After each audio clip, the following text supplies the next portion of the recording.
We should be live, buddy. Sweet. Shawn Pohjola. Yep, you got it. Pohjola. You got it. And what'd you say? That's Finnish or something? Yeah, it's mostly Finnish. There's a little bit of Polish Finnish. in there too, but it's almost all Finnish. Fuck.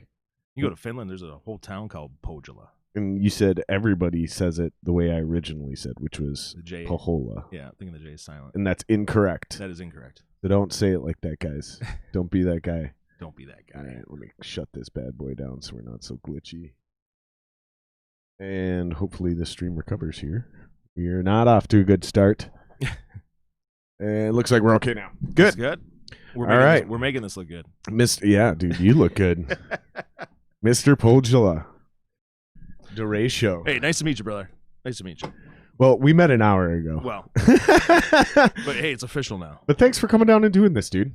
It was really fun. Absolutely. Or it's going to be fun. I'm looking forward to this. One thing I found really interesting is when I met you is because this is one of the first podcasts I've done where I really don't even know the guest very well before he comes in. But we're friends of friends. You know, Yep. We run in the same circles and shit from the music industry. But I'm always astonished by how chill metal dudes are. For sure. Like There's just a how general- laid back and easy they are to talk to. There's a general appreciation amongst them, I feel, Yeah. quite often. You know what I'm saying? Yeah, and it's so easy to communicate with them because you can relate on so many different levels. Usually, there's a lot of the same similarities and things that people are things that people are mutually interested in. Yeah, and I notice like it's almost like because we're into such intense music, we don't need to be intense in everyday conversations. Yep, I even see though that. I'm still pretty high strung. I see that all the time. Actually. It's the weirdest shit ever. It's in like the scariest looking guys are the nicest Yeah. looking guys. The guys who are into the heaviest music teddy are bears. the most gentle looking or the most gentle dudes in real life. It's Yep, just for fucking sure. bizarre, man. I see that quite often. So you're a vocalist in Duratio. Duratio. Did I say that right? Duratio? Yep. You That's say correct. show? Yep. Weird.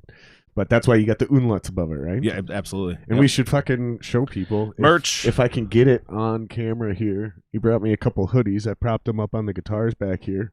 It turned out great. Now, do you guys have these for sale online? Yep, we have them for sale. Dope. We don't have a website up yet, but you can just hit one of us up and we'll make sure you get one.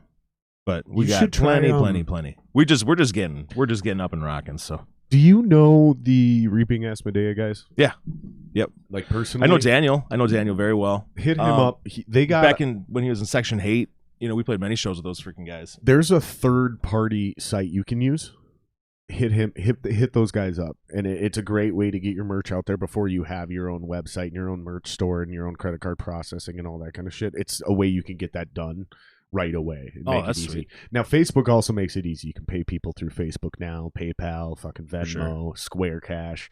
There's a million options you have, but there's just something nice about that because I think they even drop ship it for you. Wow. So I don't even think you have to do. But just talk to them. I don't fucking remember the name. It's something Gorilla though. Gorilla Press or You know, I think I've heard of that. I think that sounds familiar. something like that. Yeah.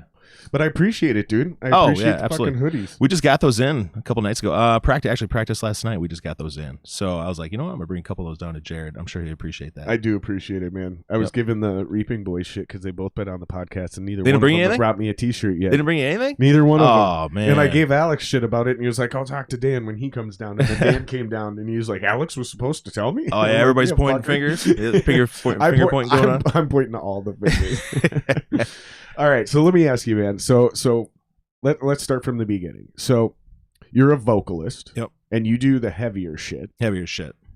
And you've been in a bunch of bands, but how did you get biggest into one. music in the first place? Oh, man. Let's start at the very beginning. 13, 14 years old, you know, you get that first Metallica Black Album, you know, and your life is just kind of instantly turned into that direction. What were you into before you got into metal? Really wasn't into anything. Really. I grew up on a small farm up in a little tiny town called Brookston, Minnesota. And not too many people know of it. It's like north of Cloquet, if you know where Cloquet is at on your way up to Duluth. Yep. And man, I grew up there until I was about 12 and my parents got divorced. My parents were going to go their separate ways. So the court gave me a decision. I was 13 years old. They said you can choose where you and your brother get to go live. So I chose to go live with my mom because I just was getting into music, and it was like I was like, I felt like I wanted to sing. So I was like, the only chance I'm going to get is if I get my ass off this fucking farm. What drew and I you? moved to a fairly big city. My mom got divorced and she moved to Duluth. So what drew you to that? What? Because you said I felt just like I wanted inspired to sing. the first time I heard my first two albums were Metallica's Black and Nirvana's Nevermind. Okay, those albums were so inspirational to me. Really? And you weren't really into music before that. Were you into sports or anything? No, I was never into sports until I moved to the Twin Cities. I moved down here when I was 19. Okay, and then you started getting into sports. Did you play sports in high school or anything? No, I played a little bit of baseball when I was younger, but that was about it. Okay. I asked that because there's just such a strange correlation between guys who became musicians but were athletes first. There's this very, very strange correlation. Yeah, I see some almost of that quite 100%, and it's either that or it's you're the rarity. Let me put it this way: you're the rarity. The guy who got into music. Was never really into sports, but also never hated sports. Yeah. Like the two categories I run into the most in musicians are guys who like are obsessed with sports and they played sports and they were actually pretty good athletes, and then they transferred into music, or they hate sports. Jocks, blah blah blah. Yeah, they fucking hate sports. They hate everything about it, and they're just purely musicians. Yeah. So I always have to ask that. So you're 13, 14, you start getting into music. Yep. You're up in the Duluth area. Brookston is where my dad's farm is at. And I moved off to live in Duluth with my mom. Moved there. She started dating a guy. His name was Frank. He was in a country band up in Duluth. They would play mostly covers and stuff like that. And they maybe had just like 10 originals. And when he started doing that stuff, and I started telling him I wanted to get into music. When I mentioned to him, he said, well, I'm going to be buying myself a new PA system. I will give you this one as I buy my new PA system. So he handed me down a PA system, and I'm like 14 at this time. So me and my friends were like, well, this is our chance. We got some music here. Like the other guys are like, let's start writing some tunes. So we just started writing tunes. So who were these other guys? Just friends of mine who I'd met. Friends? Yep, school friends. Okay. School friends after I moved to Duluth, and I'd been up there for like a year and then so on. We just started piecing things together, and years go by, members change, names change, and we end up starting the band that would eventually become Dwelling. And I've heard of you guys. Yeah. And that was the big one. That would be in the big band for me. Took me out of Duluth, moved me down here to the Twin Cities, Gotcha. Played lots of shows all over. So when you guys and that was your first band was Dwelling, or that was the first legit band? That was the first legit. That was one where things started. Let's stay before that. Yep. Because I'm really interested in this, and I probably never give my guests I probably always interrupt too much and never give them a good chance to answer this. So. This is going to be cool, though. Where this story goes, you're going to find this very interesting. Here's what my question is when you decide to start a band, are you the musician or are you the group of musicians, like most of us, where you tried to start a band that sounds like somebody else? Like, we want to start a band like Metallica or whoever it may be. No, we never really tried sounding like anybody else. We just really started picking up musicians and just started playing music. At this time when I was getting into it, I was really just kind of getting into music. Now, I had the first couple CDs and albums, but I didn't really have too much at that time. So I didn't really have too much to be inspired by other than just a few remote albums. I think it would have been Alice in Chains' Dirt, Stone Temple Pilots' Core, Nirvana Nevermind. So when you first start writing, that's about it. When you first start writing music as a kid, are you trying to already develop your own sound? Are you trying to do your own thing already?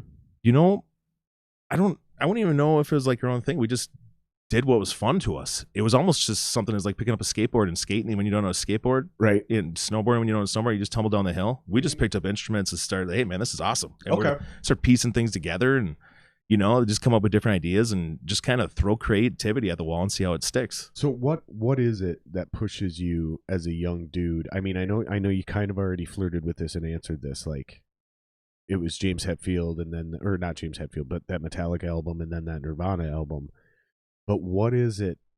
You said I was drawn, I felt like I wanted to sing. Like, what was it that when was that moment? Like, when did you feel like you were like, I want to be a singer in a rock band or a metal band? Gosh, it was just right around that 14, 15-year-old age there. It just felt natural. Do you remember the moment, though? No, I couldn't really pinpoint it on a specific moment. It was just what I wanted to do. Gotcha. It was just what I wanted to do. Yeah, because, like, for me, it's interesting because, like, I saw James Hetfield in a live Metallica video And I had already been into music. I already liked hard rock and heavy metal. I liked music as a kid. I was drawn to it, like really drawn since I was like an infant. My mom used to tell me stories about how I'd be crawling across the store, or the store. I'd be crawling across the floor, and all of a sudden, Motley Crue's "Girls, Girls, Girls" would come on, and I'd stop crawling. I'd turn my head, and I'd look at the TV, and I'd sit there in that pause crawling position until the entire music video was over, and then as soon as it was over, I'd go about my business. That's great. This is at 1 year old, For sure. And it continued, and then my stepdad made these little like cutout wooden fake guitars. They were miniaturized, but they were perfect replicas. They didn't have strings on them, but he painted them, like the artwork was perfect, and they were miniature for like a 3-year-old. And he played guitar, so he'd be sitting there jamming, we'd be listening to music and shit, and I'd be like pretend jamming as like a 2.5, 3-year-old kid. Heck yeah. So it was always around me. And then I didn't have stable father figures, but when I saw that Metallica video, I remember being like 7 or 8, and I was like, I want to be like that guy, because I didn't really have a role model or a father figure to go after. So it was like, that's the coolest looking and seeming dude I've ever seen in my life. For sure. Which I'm 8, you know? Yeah. But I'm like, immediately, I'm like, that's the guy I want to be like. And so I fucking later, I think around 12, started playing guitar, and I wanted to be James Hetfield. I wanted to be in Metallica. I wanted to start the next Metallica. So for the first 6-7 years of my musical career, from 12 to almost 18, maybe a little less than that, maybe it was 4 years, but I started writing songs as soon as I got that guitar. That's awesome. And then not only did I start writing songs as soon as I got that guitar, but I started writing an album. But again, I was trying to do that. And then I got into the next phase where I was trying to do nu metal, because that's what was popular. And there was this chick I was really into that was into like Slipknot and Korn, and she wasn't into the Metallica thrash, right? For sure. So I was like, okay, let me try to make music like this then, right? Because this is what's popular. Nobody's into my shit. Yep. Because I'm young and I don't understand. And I went through multiple bands before I got sick of what was out there and decided I want to do my own thing, because I don't want to sound like Killswitch Engage. I don't want to sound like Metallica. I don't want to sound like Korn or Slipknot, all these different genres that came and went with popularity. So I was like, fuck it, man. And that's kind of like what you heard. Like the shit I played you before the podcast, like that doesn't sound like anyone. No, that's sweet. There's no band out there that you can go, oh, you guys sound like this. No, you can't say that about me. You could say, I don't like it. You could say it's not very good. You could say I'm a shitty guitar player, or you don't like Jeremy's vocals, but you're not going to be able to say you guys sound like you're trying to sound like this band. Yeah, that's just... You can hear a little bit of influence in there, but it's there's a nice mix of all kinds of different things going on to give a nice creative Now, vibe. my point to that long-winded spiel is that that journey took me virtually 20 years, from 12 to almost 32-ish. Somewhere between 29 and 32 is when I started writing this music. And I'm 36 now, and I just had my birthday the other day. I'm fucking surprised I actually said 36 and not 35. And my point is I'm just now coming into my own musically. So I'm fascinated how other musicians think, because it sounds like you didn't give a fuck and you guys were almost like punk rockers. You were just there to have fun and have a good time. Yeah, we're just going to do it. Be musicians. To me, that's fascinating, because like there's something in me that like I can't just do things just for fun. I won't do things if they're not fun, but I won't do things if they're just fun. Yep. Does that make sense? Yeah, that makes sense. So that's why I'm asking you these obscure, weird, deep questions, because I'm trying to understand how other musicians think, because these are the questions I get the most from other people as well. Yep. And so if I'm curious with this, and people who don't make music are curious with this, then it's definitely something that's worth talking about on the podcast. So that's why I keep hammering these weird scenarios, like, what was the moment where you knew? There had to be a moment where you remember sitting there and you're like, you know what? I think I want to do this. You were either listening to a record, you were doing something, maybe driving down the road, something happened. Yeah, I don't remember any moments. I don't remember any specific moments at all. I was inspired by the music, obviously, that awakened a sense in my mind that, I was intrigued by this stuff. But other than that, there was no real moment. I just, I was just like, man, let's just have fun doing this. We got this gear. Let's just do it. And so interesting. We started going down that path. So let me ask you this then. So when did it move from that into where you started to get more serious? Well, we started getting pretty good. So you guys started getting better. Yeah. We said things started tightening up, and then all of a sudden, people started showing more interest in it. Went to Central High School in Duluth. It was a pretty big high school. It's right on top of the hill. You got East, Denfield, Central up on top of the hill. And people started showing interest in it. And so then all of a sudden, more talented people are entering the equation. And it just kind of grew. Gotcha. Okay. So now we're fast forwarding to, you said there is, members leave, new guys come in, you guys are starting to get good. Yep. And then you end up in your first legit band, which is Dwelling. Yeah. Now, I remember that name. Yeah. I'm wondering, did we ever play shows together? I think we may have crossed paths at some point. When was Dwelling 05. active? 05 was ended in 05. Then we might have played when I first came into the scene right before you guys ended. Who were you guys playing a lot of shows with at that time? So the band was probably 7 Months of Nothing or Solace in Ashes. Okay, I remember 7 Months of Nothing. Yeah, and it could have been. You guys play some shows with Riff Kit? Definitely. Yeah, we play shows with Riff Kit all the time. And it could have been a Battle of the Bands. Battle of the Bands. Could have been one of those. Could have been a number of things. But I definitely remember you that guys name. definitely came in after the Quest for Mayhem stuff. So you guys Oh, yeah. Oh, you guys weren't doing any of that. So we did a lot of the Quest for Mayhem shows. Man, talk about fucking missing the bus, dude. Showing up on the scene just a little that stuff bit, was amazing. just a little bit late. For the whole scene, that stuff was amazing. Just brought all kinds of people together. I wish. Like, I got buddies who fucking tell us stories about just the crazy shit that used to go down there. Dude, I mean, you get that many bands. I went to one show there right before Skywine burned it down. Okay. Which they didn't really burn it down, but that's what we say. Skywine burned that motherfucker to the ground. Specifically, Rich's ass with the pyrotechnics. That it never burned down, just so we know. There's just severe smoke damage. It actually burned down, and that's why it's Cowboy Jacks now. It got shut down because people kept getting stabbed outside after hip hop shows, right? I mean, I heard rumors of that stuff happening. That was what my memory was, because I remember reading, somebody got stabbed outside the Quest, and it's shut down for 2 months, and then they reopened it, and then it was great, and then they threw a hip hop show, somebody got stabbed. And it wasn't people getting shot, it was people getting stabbed. It was this weird thing where people got stabbed at the Quest for like 2 years, and finally they just shut it down. They just couldn't control the mayhem. And yeah, you can't like, let that keep happening. Obviously, your security is dropping the ball. All right, so we get to Dwelling. Remind me what you guys sounded like. Pretty heavy stuff. You'd probably see us playing shows with like Chimera, Fear Factory. You guys did the national stuff too? Yeah, we did. Well, we did a ring of shows with Hatebreed and a few other hardcore bands. We did a lot. It came out when we moved on the cities. We did a lot of Ascot Room shows where you do like the after parties or the before parties at the Quest up in the Ascot Room. Remember the Ascot Room up there? Mm-hmm. We did after parties for the Drowning Pool, Cold Chamber, Seven Dust. They all played down there. We did a lot of those after party shows. That's fucking cool. Did you guys ever do First Ave? Nope, never got a chance to do First Ave. Not with that band. No, I never got to play First Ave ever. Me neither. No. Me neither. A couple of First Ave rejects. Yep. Holler at your boy. That's right. Here's what we got to do. For a minute. So here's the new mission then.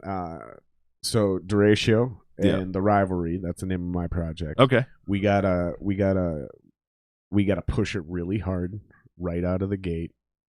Like, adapt to the new culture, the new technology, the new way to do shit. We gotta put together a big draw. And within 6 months of us being out there, we got to figure out a I like way that. to get We'll on have to First Avenue main We'll have stage. to knuckles to that one, man. It's for the sure. only stage Absolutely. in town I haven't played. There's one, and it's First Ave main stage. Yeah, it'd be.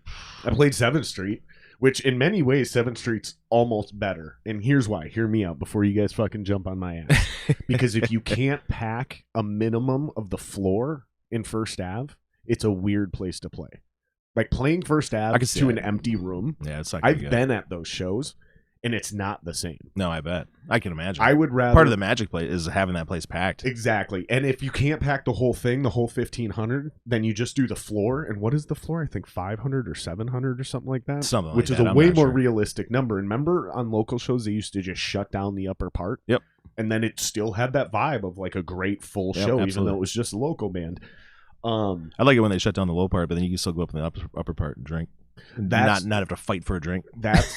That's dope when they do that for the bands. Yep. Because I was always so close with everyone, I always got to sneak up there. Yep, for sure. Yeah, so if I can, like, it'd be packed downstairs. Yeah. Upstairs would be shut down, except for if you're in the band, that'd be where the band bar was. It's awesome. And I'd always get to sneak up there. Never got to play it, but I definitely got to party there a bunch. So yeah, I never got to play there either, man. It's oh, and that's what I was gonna say is I get it though, because if you're not drawing 500 to 800 people, oh yeah, for sure, easily as just the headliner, you're not playing First Avenue. No. So I would rather, if I'm only going to draw 200 people, 250 people, I'd rather play 7th Street and have it packed than a half full First Ave. for sure. I mean, that's one of my biggest booking strategies right now, and So- it has been for 3 years, is book small rooms and fill them up instead of trying to book big Definitely. rooms and have them half full. Absolutely, It sounds like common sense, but it does. but Yeah. people So don't do this. oh Sean. no, they don't. They don't at all. They don't at all. So speaking of music venues,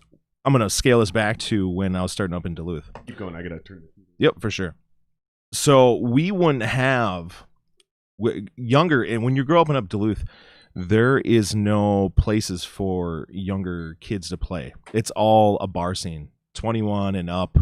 There were no venues, especially not for the metal scene. You know, we were like rejects. So Same thing for the cities, actually. kind of. I'm sure there's. They had that one. Remember, they had the one venue the on garage in Central Burnsville Avenue? as well. Garage in Well, Burnsville. but that's Burnsville. Yeah, That's fucking but way still, down there. Anywhere, man. I mean, you get a lot of people up in there though. They had two for a while. They had that weird spot up on like St. Anthony Boulevard in Central. Okay, yeah, I know what you're Remember? talking about. And it I was know. like they served juice. It was like a Christian Yep, organization. I know what you're talking about. But they used to have hardcore shows up there. Yep, for sure. And then they had the Triple Rock on Sundays would do great all ages shows. Okay, remember man, I don't- ATB used gosh. to blow up there with all ages shows. And I shit, believe dude? it. I believe it. Yeah, I Yeah. mean, like 1,300 kids crammed into the fucking Triple Rock, Oh, I believe it. charging That's a great idea. $8 for a water. That's a great idea. Yeah, I'll definitely take another beer. This is Surly Furious. It's delicious, man. They are amazing, dude. Little Sandy with what they did. Oh yeah, closing that joint down. That sucks. That's too bad, man. I used to love going up there, especially like this time of year when all the bonfires were going outside. Well, let me What a ask you, great you're- time to grab a beer and go sit out by those bonfires out there. Oh, And we're Minnesota fall time is the best. We're not digressing, but this is the beauty of a podcast. We're going to jump off topic here. And That's then all right. We can will come get right back. Yeah, we will get back to the Duratio thing and getting into dwelling and all that kind of stuff. Yeah, But I got a great story to tell about the venues and the music scene growing up in Duluth and what we did to the city. But we'll all come back to this. I just want to touch on this because we're here. As a business owner, how do you feel about unions and about employees unionizing? Because it seems like really the only people that unions fuck are consumers because they make everything cost a lot more. For sure. So if everyone's unionized and everyone's making baller ass money, unions aren't a problem. But if only certain industries are unionized and they drive up the cost of everything to cover this higher payroll and better benefits and shit, and it'll price certain people out of certain markets. Like I can't even afford to do that anymore. Like For if, sure. here's what my understand. fear is. Here's what my fear is, to put it in context. And I asked you, how do you feel about unions? But here's an exact example. Craft beer in Minnesota right now, one of the things that makes it great is this beer is fucking $9.99 for a 4-pack of Tall Boys. Okay? Yeah. But I can go get this beer or this quality beer at a brew pub for $5 for a pint, maybe 6 or 7 tops. Okay. But usually $5. Yeah. Right. At the end of the day, if they unionize, is that going to make these brew pubs beer costs skyrocket to the same thing as going to a regular? Because here's what I'm really getting at is like I go to a brew pub, this quality beer absolutely is could. $5. If I go to a regular bar, this quality beer is $9. The price is almost double at a regular bar. So that's why we go to the brew pubs. It's For sure. made right there. The cost is dropped. Well, if they fucking unionize, Sean, Yep. isn't that going to make it so expensive to where now I can't afford to go to the brew pub anymore? Well, it almost have to. I mean, It would almost have to. call Yeah, me that's- crazy. That's just how it works. Yep. So how do you feel about unions with all this shit going on? I don't know. I mean, I got a lot of friends As a who business are owner. in unions and, they love being in a union. And So I don't really ever analyze it, to tell you the truth, from the opposite side of things. But I don't, with my business, I don't have anything like that going on. I'm just, yeah. So I mean, don't you pay really, your people extremely well. We talked about this before the podcast. Yeah, so they get taken it's a care of. non-issue. Yeah. You know, and that's what I think the big difference is like, are you, because I know people that have worked for Surly and they fucking love it. It's a dream job. So I'm confused why they're unionizing in the first place. Like, Yeah. Like, wait a minute. Like, that's one of the most coveted jobs in the city, specifically if you're into brewing or I just hate that they closed on their place. That's what I'm getting at, is like the fucking COVID shit happens and these motherfuckers still had jobs. Yeah, they're just fine. I was up in there. They had a lot of people in there. Yeah, and then all of a sudden they're like, no, we need to unionize. And now Surly's like, well, okay, well, between COVID and now these added costs, we can't afford to keep this open. We got to shut this shit down. That makes me feel like, oh, Surly, you're being really shady to your fucking employees. But at the same time, I'm no stranger to how a business works. I may not own one, but I've helped run them. I've been manager. Like, I understand how cost and all this kind of shit works. So, like, I mean, there's got to be something else going on other than the narrative that There for sure is. I mean, what are we hearing in the news? Surly doesn't care about their employees. Like, are we sure? Nah, there's more to it than Are that. we sure they don't care about their employees? There's definitely more to it than that. It seems Who knows? way I mean, it's too simple. It's not like they're not selling a lot of beer either, because I mean, I go all over the country and this stuff, people buy this stuff all over the place. It's not just around here; it's all over. They did make it more national. Oh now. yeah, for sure. Yeah, especially some of the states that like you would get like almost like a Minnesota vibe from. Colorado. You see Surly all over in Colorado. No shit. Yeah, you see it all over the place. That's pretty fucking places cool. like that. Because Colorado, you get a similar vibe in Colorado as you do in Minnesota. There's a similar vibe going on there. I mean, I've been to Colorado, but it was so long ago. I lived there for 3 months, 6 months. I don't know. I was a little kid. I was like 10. My mom and I moved there for basically like, I think it was about 3 months, because I think it was the summer. I think we ended my school year, moved out there, and then moved back. Like, I think I was a week late for the new school year because we were driving back and shit. But yeah, I don't remember it having a Minnesota vibe. In fact, I remember being made fun of for having an accent out there. That'll happen. That'll happen all over over the place. We were outside of Boulder in a city called Eagle. I don't know if you've ever been to Eagle, Colorado. Not familiar, but It's a small little town just outside Boulder. But okay, I definitely know where Boulder's at. it was beautiful. Dude, if I ever leave, though, man, I'm going to Texas. You like Texas? I've been talking about this for a while. Where in Texas do you want to go? Not 100% certain. You thinking like north, middle, south? Any idea? Here's what I'm thinking. If I can find a sweet, sneaky little spot in Northwest Texas. Northwest, like and the Amarillo? foothills, I don't know. But the foothills of the mountain where I can still get a white Christmas. You get some snow there for sure. Dude. I've been in Amarillo in October and I've woken up to 6 inches of snow. That sounds like a dream to me. So it just comes in off the Rocky Mountains. It flies in, just comes in off a storm. You know, it's a dusting that maybe lasts a day or two. That sounds and then beautiful. It's gone. That sounds beautiful. And it's never really too cold there. But Amarillo's a cool little city. I've always had a lot of fun in Amarillo. Austin seems real popular. There's two reasons I don't want to go to Probably Austin. not going to get too much snow in Austin. That's a little farther south. I know I'd give up. I know. And I'm okay with that if I had to. But there's two reasons. Some of the beach cities are pretty cool. Corpus Christi is pretty fun. But it's very, very hot down there. Very hot. Yeah. And I don't know if I'd have a problem with that. San Antonio? I just don't. San Antonio would probably be the spot. It's sweet. Have you ever been on the Riverwalk down there? No. Oh man. No. San Antonio would probably. But there's two reasons I want to cool. stay away from Austin. Two reasons. Number one, it is one of the weirdest fucking places in the country. Yeah, it's a weird spot. Like, it is weirdly liberal. Not like too liberal. I'm not saying it's too liberal for me. I'm super fucking liberal. I don't give a fuck. But they're like, it's like, let me put it this way. Austin seems like an entire town full of ICP fans. You know what I mean? Like, like they're just fucking weirdos, dude. Yeah. But number two, as somebody who's starting a podcast, it doesn't seem wise to move into Joe Rogan's town. Right. Like, I'm never going to get anybody worth anything because they're like, why would I do your podcast when I can just do Rogan's? He's right down the road. For sure. At least somebody who's successful. Yeah. So I would immediately put myself as like the B level podcast. Whereas here, I'm literally the only one doing anything like this. Yeah, there's not too many people around here doing this stuff. No. Cool. And like, I get it. I'm not Rogan. I'll never be as big as Rogan. You don't ever know, man. You don't ever know. Well, I mean, I think, and we've talked about this on and off the podcast with a bunch of people. Like, my goal is to do, if I could do 10% for the Minneapolis music scene and music industry, what Rogan did for the LA comedy scene, 10%. Yep. I think it would be a raving success. For sure. So I agree with that. It's a low bar, but I think it's attainable, and I think it's still kind of, a good aspiration to have. For sure. Without being like arrogant and no, that's a good target to start at. Yeah, for sure. I absolutely agree. I remember 3-4 years ago, not even, it was like 2.5 years ago, I was looking at his subscribers before I ever started a podcast. That motherfucker had like 3-4 million. He's got 10 million now. Dude, yeah. You see what I'm saying? So 10%, like, for sure. Okay, so 10 years from now, if I have 1 million subscribers, that'll be insane. I will never expect 1 million subscribers. Yeah, that's insane. That's fucking insane. That's too big of a number.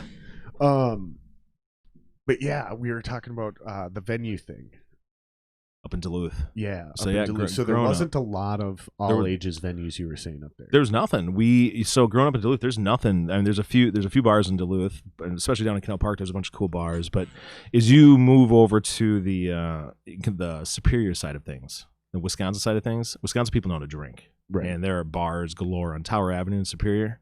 The whole thing is like 8-block section of. That's why we call them drunken Scotties. After bar. Yeah, it's per capita. I think they got so many bars in their area in every one of their towns in Wisconsin. Those guys know how to do it. So right.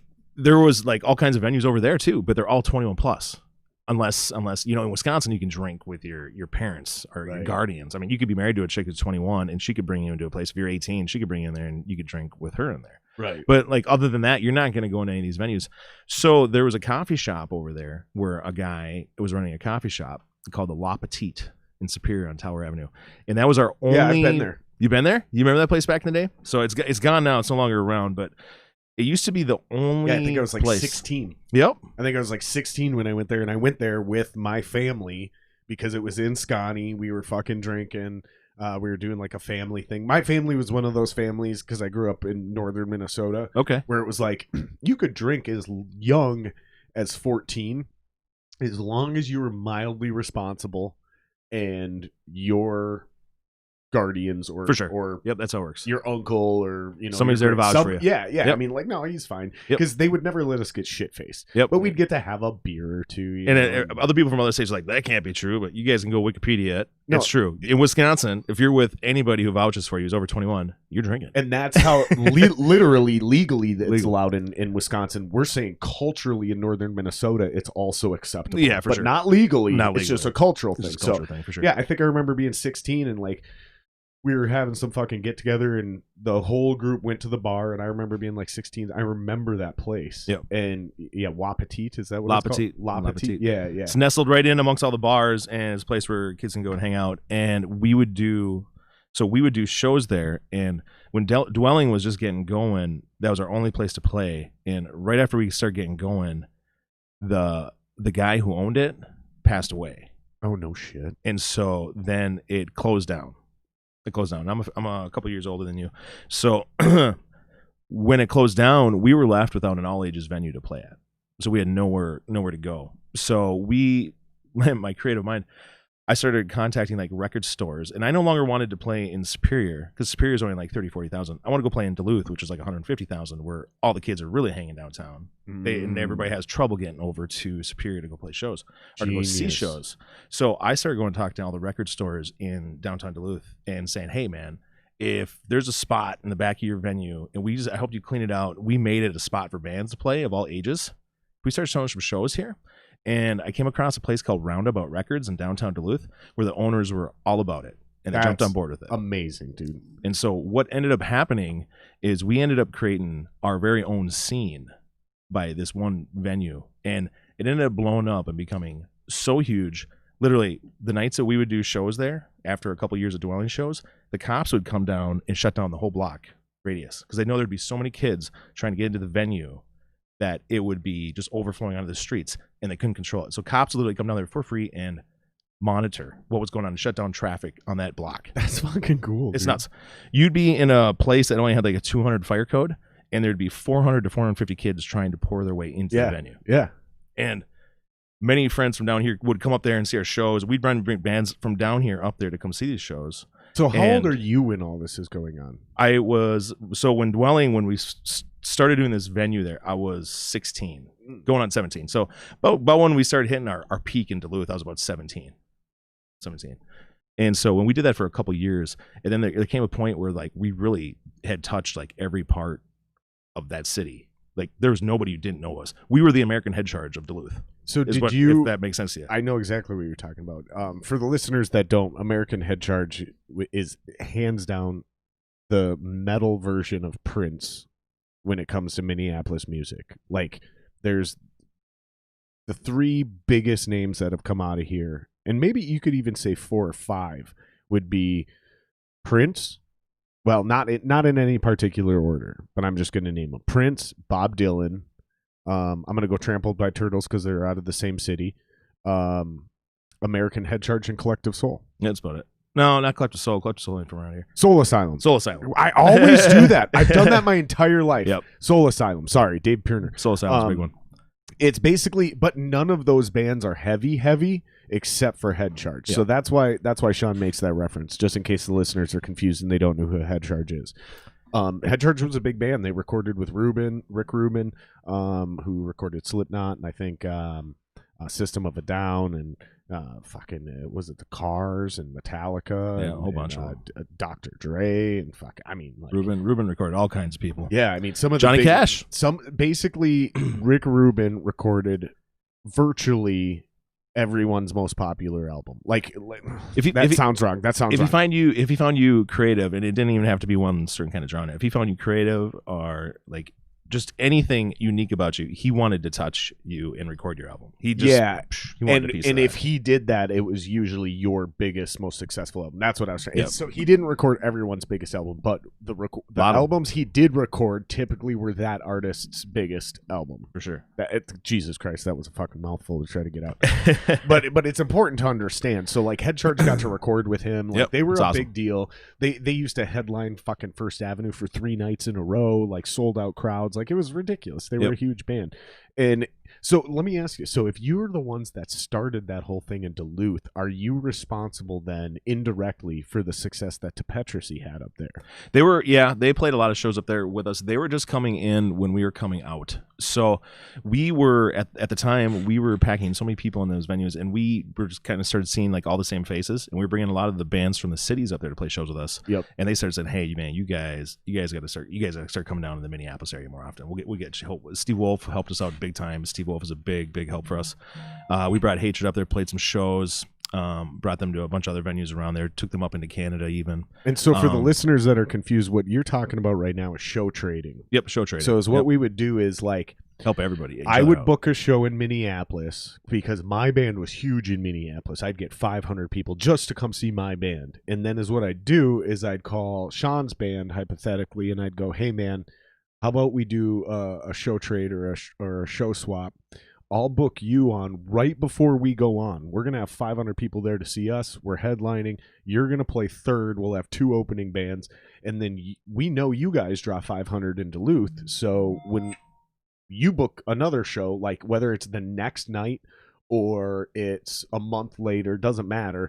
And you do the same thing for us. You guys headline, we play direct support, and now we get to play in, each band gets to play in front of 500 brand new people that have never seen their band before, and it's a real, true crowd that's fired up. It's great. And there's that weird perception that when you're the Duluth band coming in out of town, there's a buzz. Yep, it's like, sure. Oh, these guys are fucking, they're from out of town. Like there's this weird perception when people don't know you personally, but you're also because you just don't ever know what somebody's going to bring. There's a mysterious quality to it. Yeah, and but it's nothing new. They also perceive you as like bigger than you are.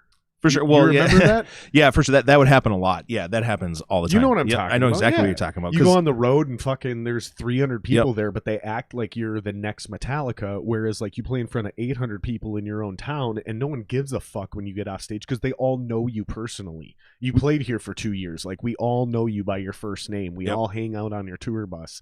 There's nothing special about you. You're our friend. Yeah, for sure. Absolutely. We had an incredible fan base up there. Like all the kids would would know the lyrics. They'd chant them. They'd chant the lyrics to certain spots in the songs, and that fan base was so devoted to us. They would follow us down here. We'd play an Ascot room show down here, and we'd bring 300 fans from Duluth down here to the cities in the Ascot room, and they'd all be wearing dwelling hoodies, and they would just be owning the fucking pit and up there in front and chanting the lyrics, and people would be like, "Holy shit, who are these guys? Where's this from? This is crazy." Did you have a number one fan? Yeah, we had this guy named Peter Gallagher, man. This guy never, he would carry everything. He would just help us out with everything. He would always be there with us. Never missed a show ever.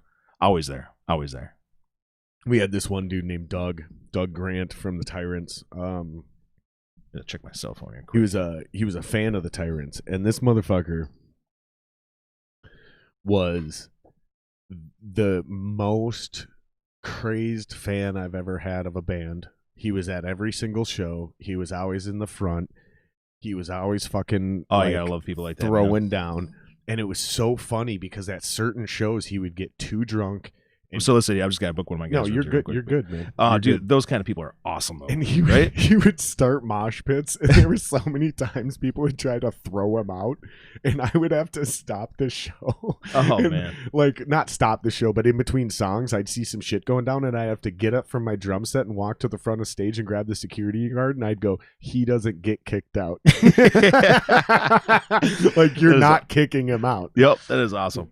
Oh, man. That's cool. Shout out to Doug, dude. If you're watching this, man, I love you, man. I miss you, dude. That is awesome. Yeah, he was a fucking sweet dude, man. He really liked our band a lot. He actually just messaged me. Again, because he was a fan. Like, we did become friends, but it's not like he was a friend first. Like, he was a genuine fan. You know what I mean? And then we got to know him, and I'm still in contact with him, but it's not like we hang out ever, right? Man, it's just awesome when your music touches people like that. We had all kinds of people who were like that, and dude, check this out. Just hearing it, and people just feeling, you could look in their eyes, and when they're talking to you, it's just incredible. It's an incredible feeling. He told me he's interviewing at a bar, and they asked him, like, because if you're a bartender and you're in certain industries, like, they want to know your qualifications and your resume. Yep, for sure. But they also want to know your personality. And they asked him what one of his favorite concerts was that he's ever been to, and he messaged me and he was like, when they asked me that question, I literally said the Tyrants. And I was like, that's fucking awesome, dude. He's like, I just wanted to tell you that. I hope it brings a smile to your face. I was like, it does. That is great. It does. That's great. Because, like, those are the novelty moments that everybody, don't get me wrong, everybody loves to go see a Metallica in front of 100,000 people. Everybody loves to go to those shows. But there's something really unique and special when you go find this cool underground local band that nobody knows of, but they're still super popular. For sure. Or they seem popular, whatever, because their show's got a buzz and it's kind of packed. And it's just, I've been a fan of those bands for a long time. Yep, those types of bands. It was really cool to be in one. Yep. Because, don't get me wrong, I've been in a bunch of bands. But there was something really special about what the Tyrants were doing, because we didn't promote anything. We put zero effort into anything other than writing the music and performing the music. Okay. We didn't give a fuck about our image, about what we looked like on stage. We had a logo, you know what I mean? Yep. We had a t-shirt. We had a fucking shitty demo that we intentionally, because it was part of our brand, took blank CDRs and Sharpied. Yeah. Custom, each one was handwritten. We intentionally, not because we couldn't afford it, we intentionally didn't print our CDs. We hand wrote the name and the name of the album on intentionally hand wrote it with a Sharpie on every fucking demo. Oh, man. And it was just like this weird nostalgic throwback rock thing. This was before Royal Blood. This was before Greta Van Fleet. Like, that is cool, though. Dude, cool. We were just this cool throwback rock band. And we really didn't give a fuck. But not in a douchey way. And people were drawn to it, dude. Yeah. It worked. So I know what you're talking about when you have like a good fan base and people are into you. And that's why I asked you about, like, did you have that number one fan? Because there was. I've had number one fans. The next coolest fan I ever had, and actually he's probably even a cooler fan. I don't know. I don't want to compare fans, but there was this dude, and I still know this dude to this day. His name is Travis Doherty. He's now an amazing tattoo artist. Okay. And I remember I was in this band Solace and Ashes, and he came up to me after a show and he goes, dude, that's my favorite song. And I was like, thanks, man. It's my favorite song. We do too. And he goes, no, you don't understand. And this was before ringtones were a thing. Okay. And he hit play. No shit. And he goes, dude, check it out. And it was our song No as way. his That's ringtone. awesome. This motherfucker figured out how to take a CD, burn it in, turn it into whatever file he needed, upload it to his phone, What? assign it. Dude, way Unreal. before you could do Unreal. any of this shit. That's crazy. Like, the best thing you could That's do cool. was do the 99-cent download a ringtone. Yeah, for sure. Nobody was hacking into their phones yet. And this motherfucker. So I've had a Dude, that's few of those awesome. moments That's where what- it was like, That's a good story right there. it's fucking cool. It's Yep. cool to feel. The one thing I never did is what you're talking about. And this is what I want to hit on next before we keep going too much farther down just the music stuff, is like, I've never built an entire scene like you have. And I find it interesting because you seem like a very driven, entrepreneurial, I'm not going to allow my fate to be dictated by someone else type of guy. Yeah, absolutely. So, I mean, we were talking before the podcast. You own a trucking company. I call it a trucking company. I think you called it an escort company. Escort company, yeah. And when we mean escort company, we're not talking about hookers. I'm a male escort. For people that don't understand what I'm talking about, quickly explain for them what an escort company is. I own a pilot car because it's not company. an escort service. Yeah, it's not an escort service. No, it's a, it's an escort company, and they're two very different things. Yep, absolutely. It's a pilot car company. We escort oversized loads, whether it's wide, anything wider than a normal traffic lane, longer than 100 feet long, or taller than 14.5 tall. It needs a pilot car to run in front and the back. And we're just the little cars with the yellow blinky flashing amber lights that signs that say oversized load on it. We usually have one in the front, one in the back, and we follow those things all over the country. And all the bridge beams you guys drive on over bridges and stuff like that, we deliver all those things to all those bridges as they get replaced, and everything you could possibly think of. The Mall of America expansion, we did all the steel beams for that. Eden Prairie High School expansion, we did all the steel beams for that. Just all kinds of little things, man. There's all kinds of little things you could think of. We escort the loads for. See, and I'm fascinated by this. A lot of the wind industry stuff too. We do a lot of the wind blades and the wind towers. So those big wind turbines you see as you leave the Twin Cities, you see them out in the rural areas. Yeah. And my company has touched probably 25% of them on every little wind farm you see going through Iowa and Minnesota and Wisconsin. I wouldn't be surprised when I was working in the metal shop and we built some of the crazy shit we built. I wouldn't be surprised if your company ended up escorting some of that shit across the country. Oh yeah, dude, absolutely. we used to do some wild especially if that metal shop is that in the Twin Cities here. Yes. Right? Is that the place you're just down the street you're talking about? Well, I've worked for a few of them. A few of them? Yeah. Okay. You know where the Mermaid is at? You haven't worked at that metal shop right behind the Mermaid there, have you? No. Okay. No. I worked up in Coon Rapids, and then I worked in Shoreview. Okay. And then right down the road here. Okay. Yeah, there's a metal shop up in Shoreview. They're not paying me to sponsor them, so I'm not going to. There we go. I don't blame you. No freebies, man. No freebies. You can plug your company though if you want. You're on the podcast, dude. Oh yeah, Pojo's Pilot Cars. Yeah, Pojo's Pilot Cars. I tell you, we got so much business flowing in, though. I don't even really need to plug it. My phone's constantly going, man. No, you got to plug it more so your demand is so high you can raise your prices. Yeah, well, there you go. There you go. I almost got a monopoly on the state as it is. I got the biggest pilot car company in the state, so that's fucking cool, dude. Yeah, it's crazy, and that fascinates me because there's a certain personality of people that, to bring it back, because again, we're not digressing, guys. We're having a podcast here. This isn't fucking 60 Minutes. It fascinates me because there's a personality type that does things like this, and that's clearly the mindset that you have, because when you're unsatisfied with the scenario in front of you,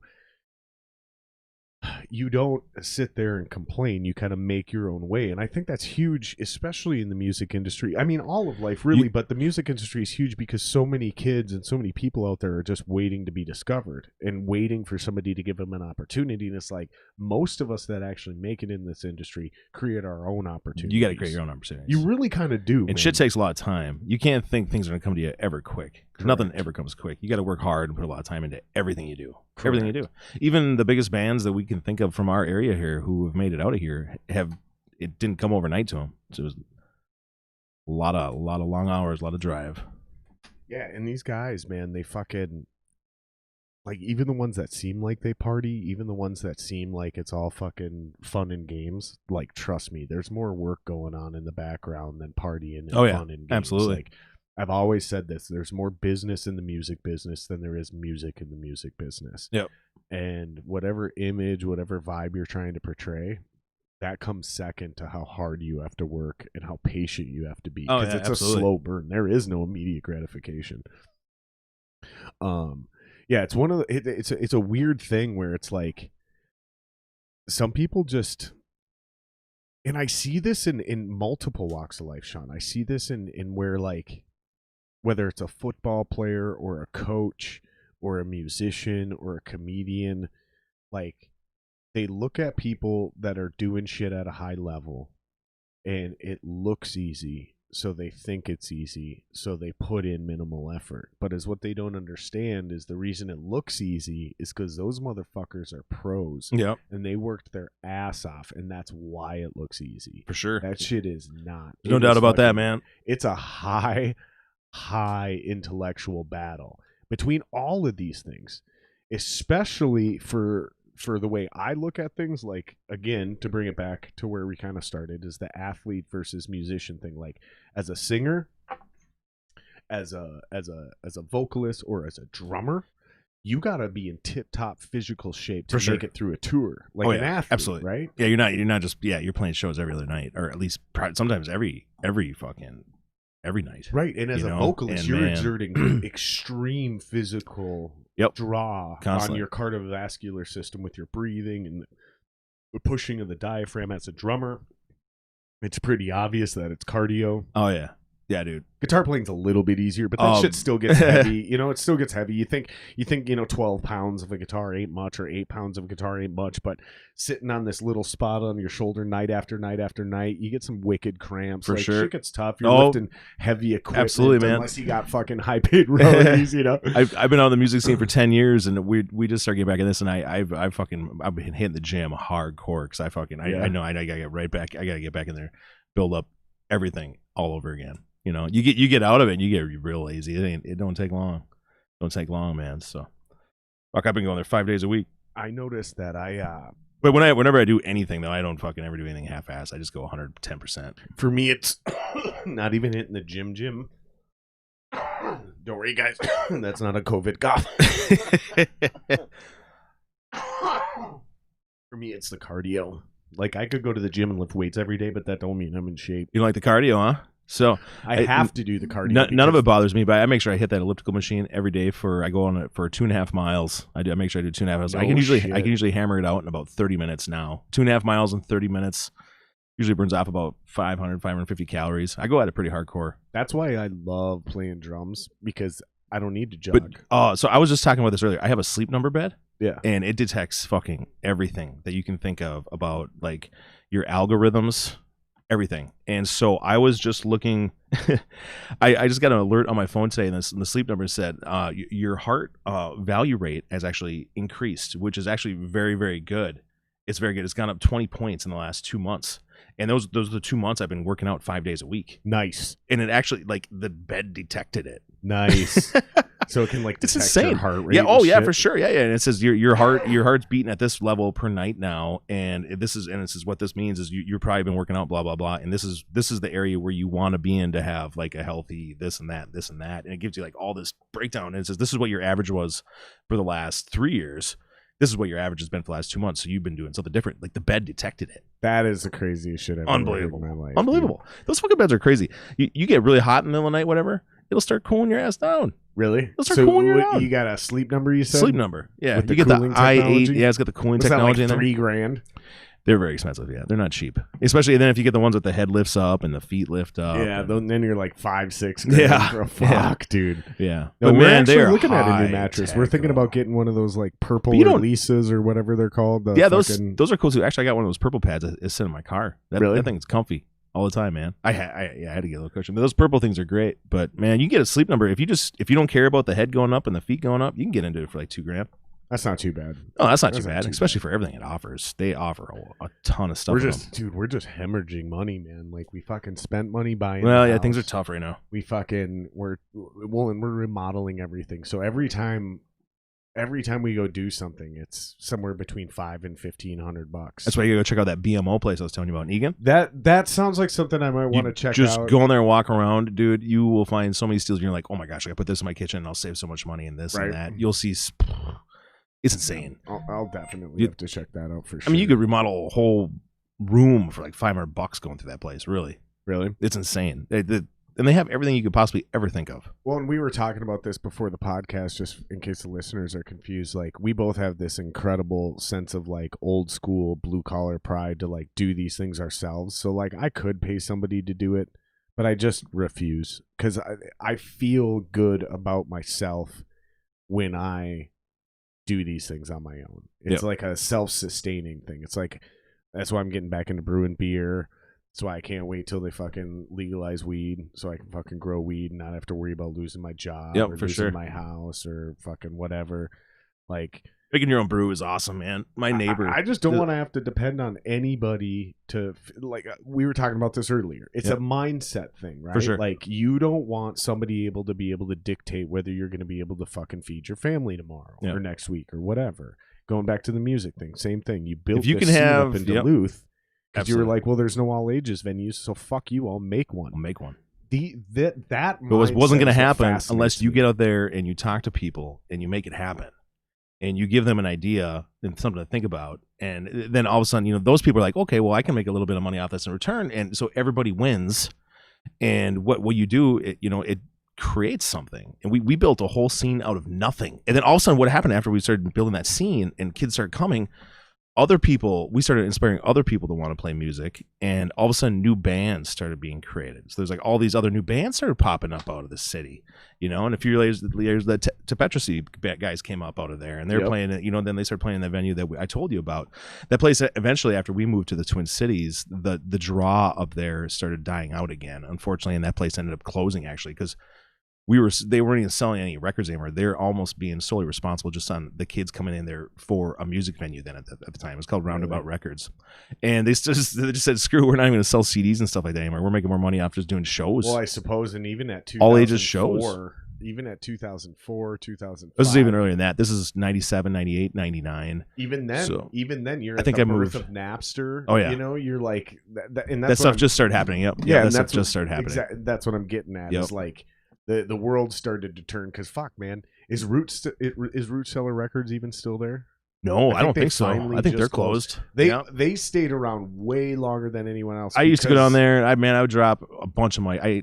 I have a CD collection of over like 5,000 CDs in a room in my house of all these metal CDs, and they're all in alphabetical order, A through. Hey, I want to ask you about this. Speaking of CDs and like mediums for recording, when you guys finally get your record done for the Duratio stuff, are you gonna do vinyl?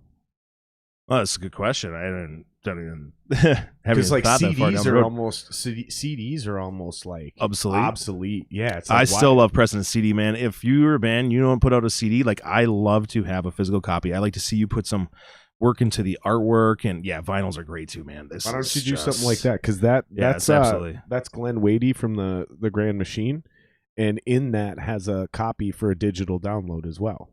That's an awesome idea. I think it's the best idea. Isn't it crazy that vinyl is the thing that's still left standing? I know. After all the technology, everything that's came out, this is the one that's still here. It was vinyl, then 8-track, then cassette, then Laserdisc, then CDs. It's crazy. You know what it is, though? It's not even the vinyl, dude. It's not.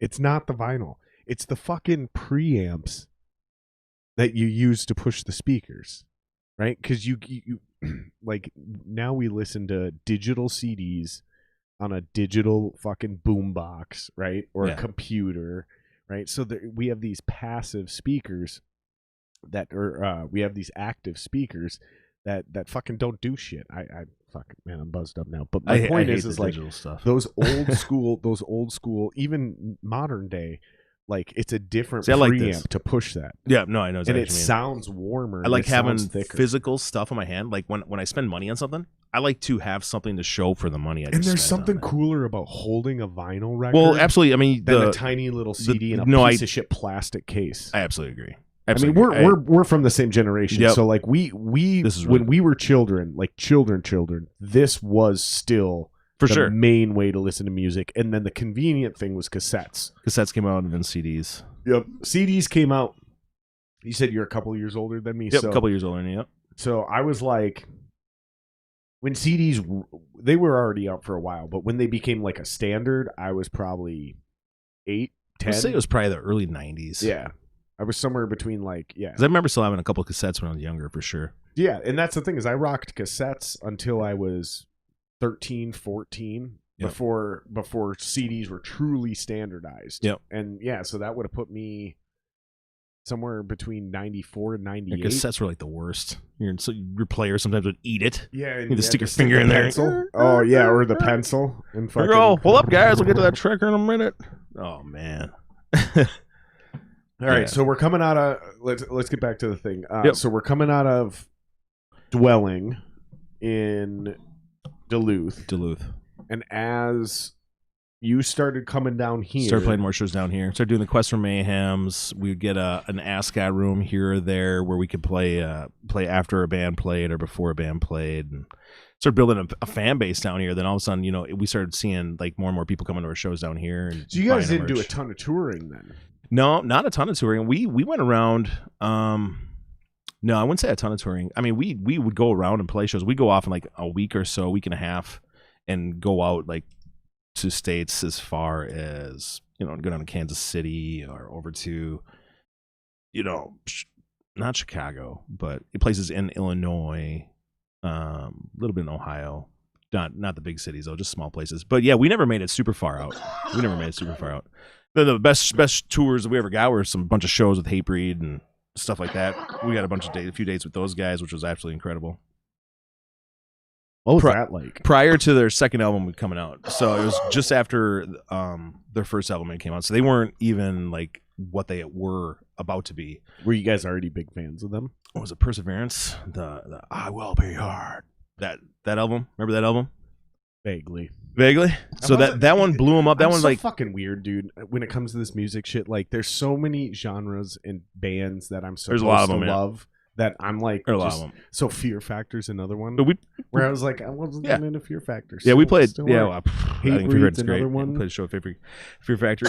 We played a Taproot before nobody even knew who Taproot was. Nonpoint. Played Nonpoint. Nobody even knew who Nonpoint was. They were like played with them up in Michigan. Nobody knew who they were. It's crazy. Nobody knew who Taproot was. Then like a year later, I'm reading about him, like the Fred Durst thing where he like was trying to sign him to his label. And So how old kinda- were you when you were opening for these national bands? And this was still Oh, dwelling. shit. We're Yeah. still in dwelling. 19. 19. Yeah. Okay, 19. so you're underage. You're not Oh, yeah, I'm legally young. allowed to. No. drink. What is that like for you? No, it's weird. I had Because to be I was snuck. in a similar spot. I had to be but- snuck into Canada as not a part of the band, as part like because some of my band members are older than me. They're all over 21, so they could all go in there and just fill out their little form saying they're just going up there to play a show, no money being exchanged, just a free show because you couldn't be making money up there. Then you're an employee, so it's just a free gig up there, and you had to verify with the club, and the club would send stuff down. But I was underage, so I had to be like snuck in there. So I had to be brought in there like the night before, and we had like 4 shows with Hatebreed to do up through Canada, through like Thunder Bay, Winnipeg, Toronto. And so we're going through these places and playing these shows, and I had to be snuck in there different from the band because I was younger than everybody. Right. So in the middle of the night, I'm being brought up there with some friends in a vehicle, and we're just going sightseeing, blah, blah, blah. And back in the day, this is prior to 9/11, back in the day, you could just go up there with your driver's license. So are you awestruck when you're playing for these bands? Were you already? I was fans of then. them? I remember the first time we played with Hatebreed, and I was standing in the venue, and it was a venue that held about 1,500 people. And I remember seeing the line as it wraps around the venue and goes all the way around outside. And the first time you're in a venue and you see like more than 12, 1,300 people stand outside, and you're young. I was like 18. I was probably only 18 at this time.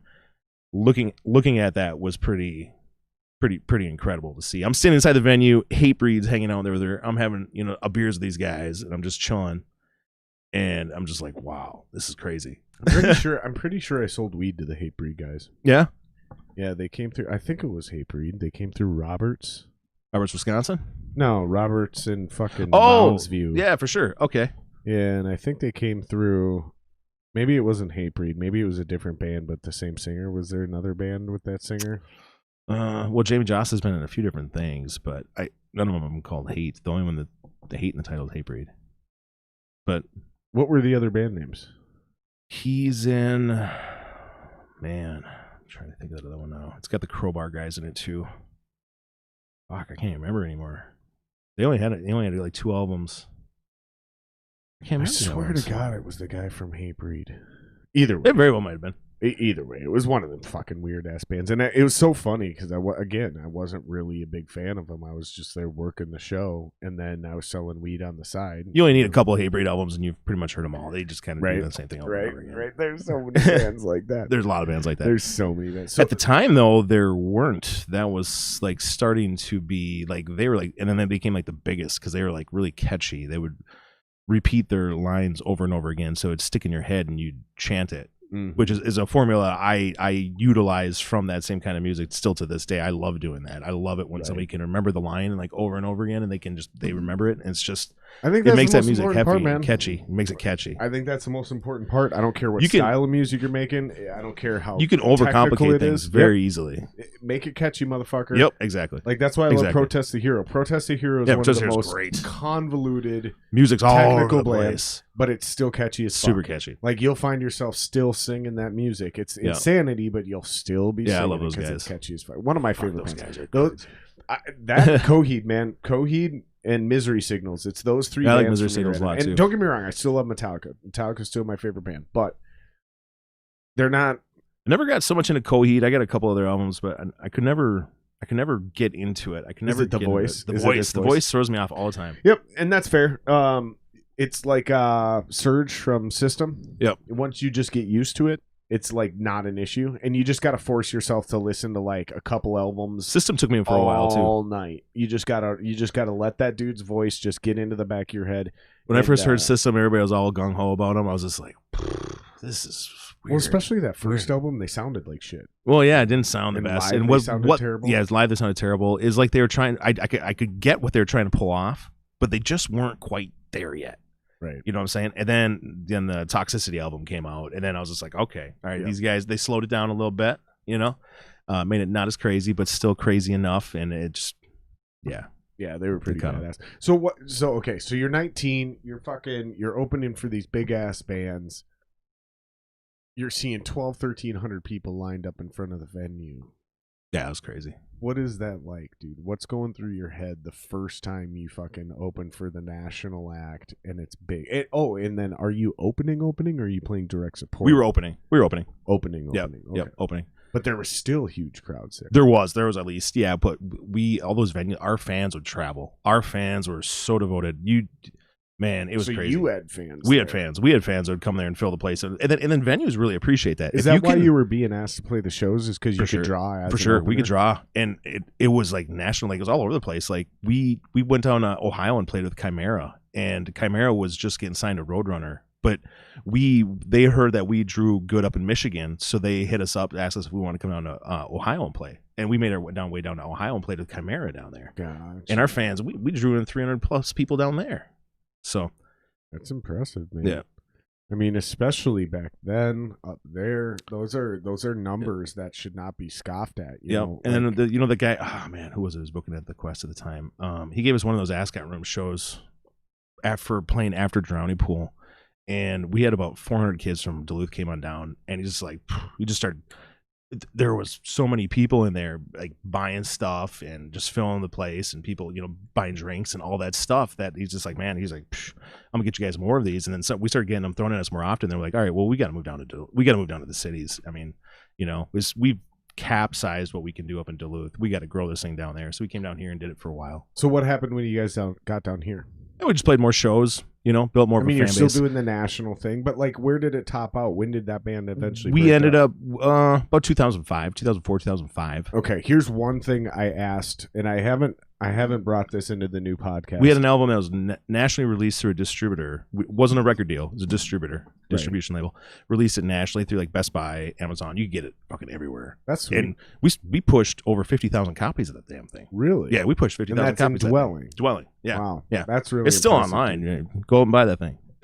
Yeah. Where do they check it out? Plug it. BestBuy.com. You can still get through there. Amazon.com. You have to go through the website of these places. Can you get it on iTunes and all that shit? Yep, you can get it on iTunes. It's on iTunes. No shit. Spotify. It's even on Spotify. What's the name of the album? You can album? play on Spotify. We get hits on it.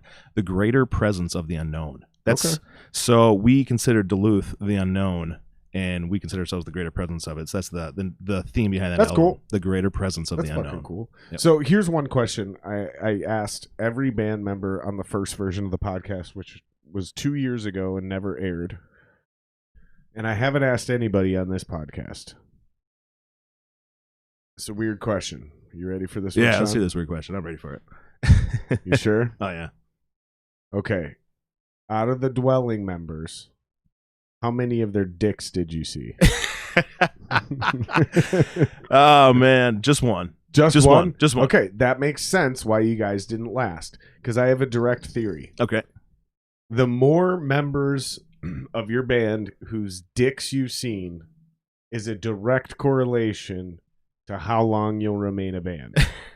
100%. Because the tightest bands I've ever known that have been together forever have all seen each other's dicks many times. Yeah, and it's not a gay thing. It's just one of those things where it's like once you're around somebody that long, like it just happens. And once you're close enough with your bros, it's just not even a weird ass thing anymore because you know. For sure. You know, like, oh, you're not looking at my dick because you want to tug on it. It's like, I'm changing. Yeah, there's not enough space. You're my bro. Oh, yeah, we did just accidentally touch butt cheeks. Yes, it's called a moon landing. But guess what? We got a job to do. So we just get like military men, like fucking football players. Like it's just, it becomes a non-issue. You see what I'm saying? Yep, for sure. The difference is with the military and with the football is somebody else can dictate whether you stay in that group or not. So football, you can get traded, right? Baseball, you can get traded, you can get cut, you can get released. In the military, you can get reassigned, right? So you run with a certain group of dudes for a while. Yep. But it's not always permanent. In music, unless you're in fucking Menudo, there's no record label that's going to replace you in 2 years because there's somebody younger and better and newer that's going to show up for cheaper. It's just not how it works. No, it works at all. So all jokes aside, that's an actual theory. That's a pretty cool theory, man. That's a brand new one for me. So you only seen one dick in that band. Yep. And you broke up. So far, batting 1,000 on this theory. Yep, for sure. So what was the next band? How did you get out of Dwelling, and what was the next? There really wasn't. So when we broke up, I was about 25, and I got into, I needed to start finding a job. But really, we were making our living off that for a long time there. Right. Yeah. So I had to find a job. So I got into the collections industry, and I just did that, making good money there for a minute, and then how much did that suck the soul out of you? Oh, that'll suck the soul out of you real quick. Yeah, it'll change you as a person. Yeah. I mean, convincing somebody to pay money that they don't have to pay something really sucks. Or the worst is when they do have it, and you have to figure out that they're a lying piece of shit. Well, there's that. You get that too. Yeah, I mean, you got to be able to just do that by voice without someone looking somebody in the eyes. Yeah, you know, and you're armed with a credit bureau report and their voice. I'll tell you what, though, man, being in collections as a young musician really made me better at negotiating deals and detecting bullshit in people's negotiations. So when I first got into collections, I was still in the band at the time. This maybe 02, 03, right before the band broke up, maybe a couple years. And I was working at a place called Alliance One in Bloomington. Yeah. And they had part-time positions available there. So which meant you got a goal, and as long as you hit your goal each month, you could take the rest of the month off. Nice. Now, you don't necessarily want to, because once you hit your goal there, everything on top of that is straight commission in your pocket. So you're really costing yourself money if you're doing this. But I could go in there and I get like say a $20,000 goal in fees, and if I could do that in the first 2 weeks of the month, I could take the last 2 weeks of the month off. And so I had it set up there where I could do that all the time. And so we would arrange tours around. So I'd do a couple weeks on, a couple week tour. Yep. And we would just go around all around the Midwest and as far as we could. Like we played many shows. Like me and Moog's old band Black Flood, we played shows like all over Minnesota. And you were in Black Flood? No. We played shows with them. Oh, with gotcha. them. With them. Gotcha. Yeah. No, we we played. Where would we? We went up to Bemidji one day. We went up to Fargo one day. Then we went up to. Then we ditched off from those guys. We played the Fargo Dome up at Fargo. That was pretty fucking cool. Yeah, that's a huge fucking place. Yeah. Us and Skywind. Yep, and Blackwood. And we went up to Canada and we did like 5-6 shows up through there. Then we dropped back down over in Michigan, and we came through like the Michigan, Ohio circuit, Illinois, and came back up to Minnesota. And then I had to go back to work. But I would do that kind of shit, those kind of 2-week runs like that all the time through the Midwest with us. It was sweet. The best part about collections is when we were balling, when we were making money. Oh man, we were able to pay for a lot. Yeah. Like Like when things are good, things were really good. Dude, and there was here's the crazy thing is a lot of people don't know this, but there was a lot of bands in town that had a bill collector in the band, and we almost single-handedly financed a lot of shit For sure. in our bands. Yeah. Like we were our own investor because people don't understand the money we were making. Yeah. Like there's really this good is money in not that a field joke. for a long time. I was making $17 an hour, which is like what? Fucking can't even do that off the top of my head. It's probably like 30,000, 32,000 a year. But then you're making commission on top of that. And you're I was probably making getting $3 to $5 grand a month in commission. Yep. So like, dude, I think I paced $80K for like 3 years in a row. Back in the mid 2000s. Yeah, and that's my point. Yep. Is I was literally 20 years old. Yep. You got friends who went to college, and you're making more money than them, and you double what they're making, and I was in a band, and you're doing a band thing, and I had no kids. Yep, dude. And then, like you said, we were talking before the podcast. Like Obama passed some regulations here's the thing. Ethically, they were the right regulations to pass for sure, but they cost me. It costs us a lot and more. Our industry hundreds of thousands of dollars. Yeah. Like ended my career. For sure. Mine too. I was a bill collector for 8 years. That's what made me start my business. And honestly, kind of like you, like it prompted me to get out of that business and figure out like, dude, okay, I just had something taken from me. I didn't fuck up. I didn't become any more less effective. Yep. I never even got sued. Yep. Never once did I actually get sued. Yep. People near me on my team got sued. People on our fucking floor got sued. And they started doing this overreaction where they were afraid I might get sued someday. Yep, for sure.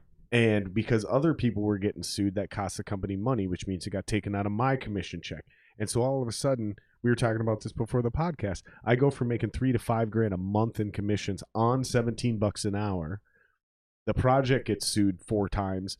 The project gets taken from the company. I get laid off. I go to a new company. Now I'm making 15. Yep. It happens again. Then I'm making 13. Yep. And all of a sudden I'm like struggling to get hired for 10, 11 bucks an hour. And then I'm lucky to make $800 a month in commissions.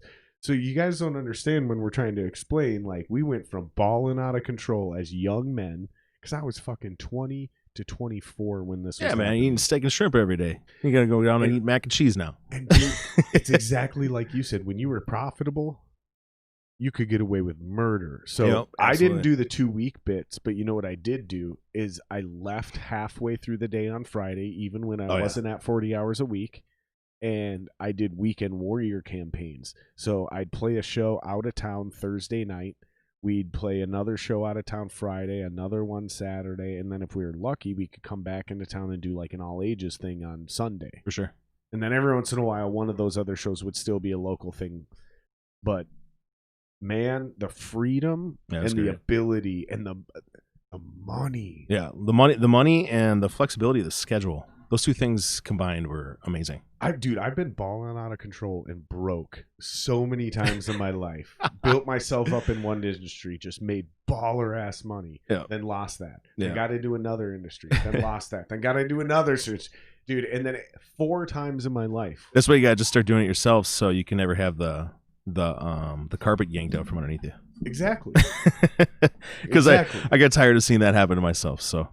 It's brutal. Yeah. It's the worst. There's only so many times you can have that happen, and you're like, because when you don't fuck up and you lose money anyways, there's no worse feeling. No, I did nothing wrong, and I'm what, just talk about a day ruiner. That's why I'm so bitter about the COVID shit. My boss didn't mismanage her business. Yeah. She's a fucking beast. She's awesome. I didn't lose my job. Right. I didn't suddenly not become profitable. In fact, my business was technically deemed essential, but our niche was all of our customers. Yeah, that sucks. Got shut down. Yeah, so close to your house essential. And like the perfect little setup. Yep. Man, yeah. Dude, I had a great life. I had a great fucking life. I was making really good money on a part-time gig, because that's one thing I vowed a long time ago is like, I'm never working full time for somebody ever again. Unless I find a dream gig. Something that just works, and it's like I can still somehow get everything else done. Then I'll do full time again. But usually I can figure out a way to make enough money part-time to where I just want to take 10 to 15 hours of a normal 40 to 50 hour work week. I want to take 10 to 15 of that at a minimum and be able to do my own thing, my own side hustle. Yep. And hopefully turn that into a money maker, which I've done off and on. And that's this now. Yep. Is like, all right, fuck it. For sure. Because here's the thing is, if this works, if people really love this, it's recession proof. Absolutely. Yeah, man. Who doesn't like, I personally, I drive around all the time. I like listening to talk show radio because there's only so much music I can listen to. So I end up listening to like what's some of your favorite podcasts that you listen to? Well, I don't really listen to too many podcasts. I've listened to all yours, a lot of yours I have. That's hilarious. Yeah, it's funny, right? Thank you. But I don't listen to too many. I don't listen to too many podcasts. I end up listening to like a lot of fantasy talk radio. I'm shocked, everyone. I'm shocked anytime anyone says they listen to this podcast. I'm shocked. I listen to you and Greg's, and I listen to Daniel's, and there's a couple other ones I just chimed in and listened to for a little bit. But I mean, most of the people I knew is what I chimed in for, because it's got history together, so it's kind of interesting. I mean, and that makes sense because that's how I discovered and got into Rogan. Is like, it's a fucking hilarious story. It's not that funny, but it's kind of cute. Like, I heard about the flat Earth conspiracy, and I was like, okay, this is the dumbest thing I've ever heard of. I gotta figure out what these guys are talking about and why they think this is possibly true. Yeah. So I went down a rabbit hole, and I listened to all the flat Earth bullshit. Yeah. And then because of the way I do things, the next thing I did is I went flat Earth debunked, right? And I'm on YouTube, and I discover Neil deGrasse Tyson in a 20-minute clip talking about flat Earth with Joe Rogan. And they start off, and by the time the 20-minute clip ended, I was like, dude, I want to hear the rest of that. That was fucking sweet. So I went and found Joe Rogan on iTunes. I didn't even know how to look for him on YouTube yet. Really? This is how stupid I am. And I found the full podcast for that, was fascinated by the Neil deGrasse Tyson podcast, and I was like, this was fucking cool. This is one of the coolest things I've ever heard in my life. Let me look for some more and see if he's got any other shit. Because I remembered him from news radio. Like, I thought he was cool. I liked him. He was funny. And then I found James Hetfield from Metallica. Okay. I found Jesse Ventura, the governor of Minnesota. For sure. And I found a couple other celebrities I liked. You probably find some interesting stuff on there. Dude, they were awesome interviews. And they were not even interviews, discussions like this is. And then I went on tour. I got a jobber gig. I was on the road going to Florida. And some random dude who was on the trip with us, I don't remember what he was there for. He asked somebody else, he's like, hey, do you listen to the Joe Rogan podcast? And I like popped up and I was like, dude, I just started listening to Rogan. And he like got weirded out. He was like, wasn't talking to you, bro. Like one of those moments. And I'm like, yeah, I just got done listening to the Neil deGrasse Tyson one again and blah, blah, blah, blah, blah. And he's like, oh, you should check out the Jordan Peterson one. And that was the one that hooked me. Do you know, yeah, that's awesome. I listened to the Jordan Peterson one and dude, I was like, all right, here's the thing. From now on, whether I know or don't know the guest, I'm listening to all of these. For sure.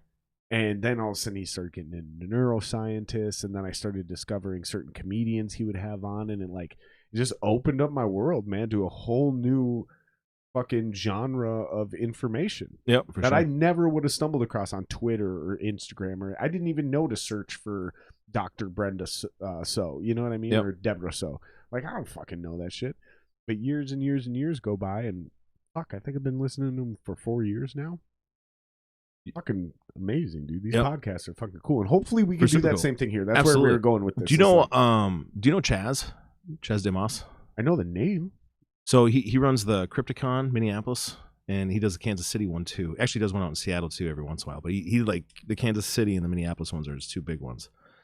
I should have him on the podcast. Absolutely. That's where I was going with this. You should have him on there. And, I mean, in return, he can have you down at his Crypticon. You ever been down to the Crypticon before?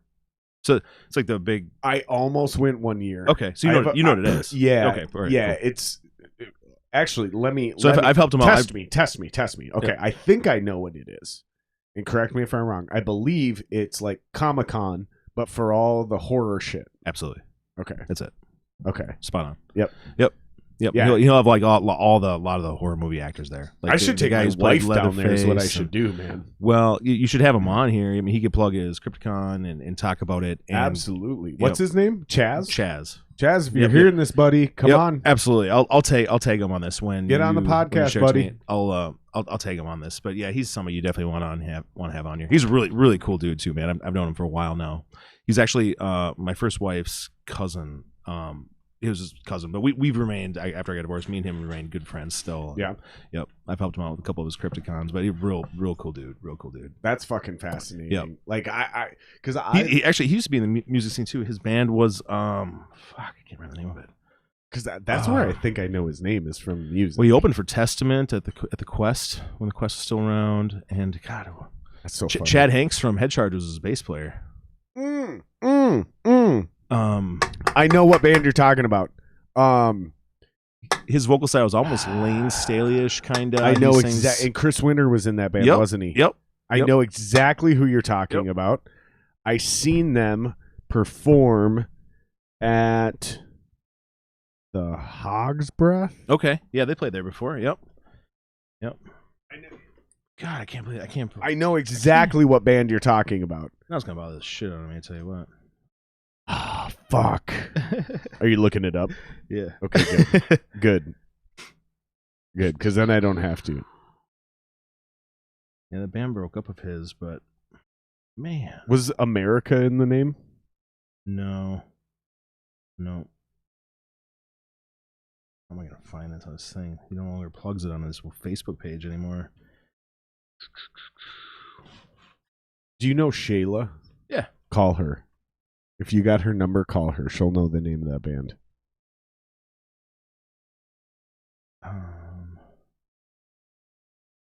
Wow. Do it. Call. Do you have Shayla's number? Yeah, I do. I'm not sure if I do have her phone number. Because I know. Here's the thing: is I was at a show with. Not, I wasn't like with Shayla, but like Shayla was at that show. I think I was with. This dude also does movies. He's directed some cool new horror movies. I know exactly who you're talking about now. Fuck, what was the name of that band, dude? We can't move on until we figure that out. Call Greg. Greg will know. Call Moog. I could call Moog. Just call Moog. I'll call him up. I would call him, but I got my shit. Yep. Tied up. Yeah, put it on speaker and put it up to the mic. I know as soon as he answers the phone, it's probably gonna come to me. I can't believe I can't think of the name of it. Mooger, we're on this podcast right now. What was the name of Chaz's band? Whose band? Yeah, Chaz. Chaz. Yep, Chaz DeMoss. Wrecking Day. Yes, that's what it was. So fucking Wrecking Day. That's Winter from Yeah. Yep. That's all we needed. Thanks, man. Appreciate it. cool. Yep, Wrecking Day.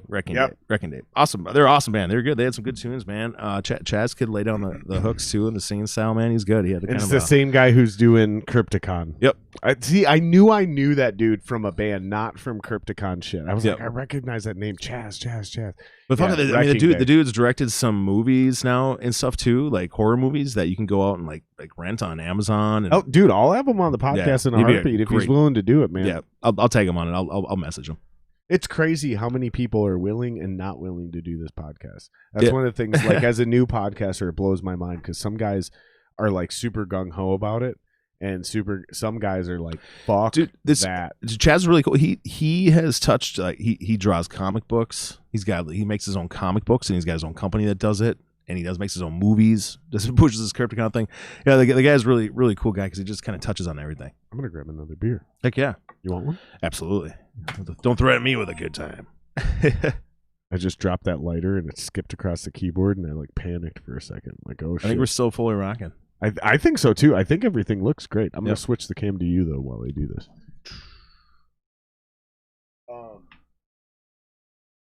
Talking about.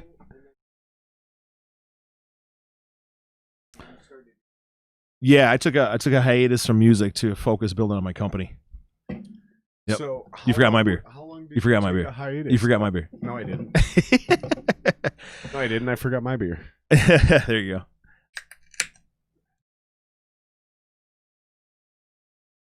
Give a little shout out to Surly Furious here. This is a fucking damn good beer. If you guys have not had, it's a Minneapolis staple. Delicious. I was promoting Surly here for a minute. Little local legend. I mean, they're pretty big deal because they got laws changed. I mean, there's a law called the Surly Bill. Really? I guess I didn't know this. What does this pertain to? So basically, there was a law that said once you brew over a certain amount of barrels of beer per year, you can't serve your customers directly. No shit. Yeah. So wow. So once Surly started, so yeah. So you could still do tours and shit like that. I can see how this is going too. Yep, for sure. So they got the law changed, and then they were able to build that giant complex downtown. Yeah, right, and that's where they were able to have the restaurant and like the huge tap room and all that. Awesome shit. Place, especially this time of year where the fire's going. Man, I just fucking love it there. Yeah, and then they It's also had something to do with the 3-tier distribution system. So it's like you couldn't, once you brew over a certain amount, you can't deliver your beer directly to bars or liquor stores anymore. You had to hire a third-party distributor, which is like just a fucking scam. For sure. It was just meant to prop up a trucking industry that couldn't remain competitive. You'd be surprised how much Minnesota does that, even in my industry. Because like, so other states that surround us, like Iowa, Wisconsin, they're extremely lenient on what loads need pilot cars. But in Minnesota, like if you're just a hair over the width of the lane, you need to have a pilot car. And if you don't have a pilot car and a state trooper sitting there in the middle and he sees you rolling without the pilot car, pulling over, and it's a massive ticket. So they're always, as soon as they hit that Minnesota line, they're pulling in the rest area on the southern part of the state or whichever part of the state they're coming into, and they're calling up like the biggest pilot car company they can find in the state. And they're usually calling my phone up, and I'm usually putting my cars on their stuff. And Minnesota is like that in my industry too. They're so hardcore on those guys on every little thing. It's so wild, dude. Yep. And it almost sounds like the same thing with the beer thing you're talking about. Yeah, and it just like on the beer side, I mean on your side it's one thing, you know, because it's like there's like legitimate safety issues. For sure. You know, and you don't want people going all rogue and shit. So like on your side of the fence, it's one thing. But on the beer side, it was like, no, you're artificially propping up the trucking industry, and you're handicapping them so they don't have to remain competitive, because like real capitalism and free market is competition, right? Yep. So it's like, no, you can deliver your own beer, but we can do it cheaper because we're better at it, because we don't brew beer, we don't do anything else, all we do is trucking. So we've got this down to a fucking science. So it's cheaper for you to hire us to do it than it is for you to do it yourself. That's not what was happening. What was happening is the government was forcing them to stop doing it themselves, which to me is counterintuitive. Yep, for sure. You know what I mean? It just didn't make any fucking sense. No. So I was for it, man, and that's why I have respect for Surly, because if it wasn't for Surly, we wouldn't have had the craft beer boom that we did in Minnesota. No, yeah, that's true. That's true, man. It's a dope place to be. If you like craft beer, dude, Minnesota is one of the best places to try. So many good spots, man. There's so many good spots, and they're low key. You don't know about them. No, you don't never know about heard of them. Yep. Like, and it's so weird because like, we're in North Minneapolis right here. Know me if you want to get all fucking hipster about it, but Northeast Minneapolis specifically has a fuck ton of breweries. Oh man, me and some friends and my wife, we've gone and just hopped from one to one, dude, have a beer. That's what I used to do for my birthday every year. COVID ruined the tradition this year. Oh, I bet. Next year I'm going to do COVID ruins everything, come, dude. Next year, absolutely, I definitely will. Yeah, absolutely, man. I think it'll be different next year. As you get to know me, you'll find out that like I'm the kind of guy, like if you message me, be like, hey man, I'm doing this, I'm growing up, blah blah blah. I'm there. I'm not the kind of guy be like, well, maybe next time. No, you ain't getting on that from me. I'm like, I'm always down to hang out, dude. I always say I'm down, and then I always forget you're doing it. Yeah. And so like I'm so you're that guy. I've admitted this on the podcast because it's so true. So here's the problem. Well, you got a lot going on too, though. You call me and you go, that's exactly. You go, hey Jared, you text me. Hey Jared, we're playing the 19th at this club. You should come. I'll throw you on the guest list. I'm like, fuck yeah, I'm down, dude. But I will immediately send you a second message. You have to remind me that day, like 2-3 hours beforehand, or I will forget. For sure. Which, if you think about it, sounds reasonable in this conversation. Yeah. However, if you put this in the context of the real world, do you realize how arrogant that is of me? For sure. Like, you're playing a show. You got so much stuff already going on. All that shit going on, and you're I gotta send a reminder call to you. Yeah, and you have to personally take time out of your day to remind me. Like, dude, fuck off, dude. I'm such a dick. No, but here's what it really is I have a lot going on. So, like, I'll forget your show is Friday. I'll forget it's that Friday. Then it'll be that Friday. And Kate will ask me, do you have a podcast tonight? I'll say no. And this is hypothetically right now, of course. And she'll go, so what's your plan? And I'll go, well, I'm going to get this done, this done, this done, and this done. Because I've completely forgotten you're playing a show that night. So then all of a sudden, I'm like rewiring electrical. Maybe I've cut up some plumbing because I want to fucking rough in my bathroom we're installing, whatever. I find 2 hours, I'm going to be productive. And then all of a sudden, here comes 9:30. Doors have opened. Opening band starts. And I get the text from you, hey, are you coming?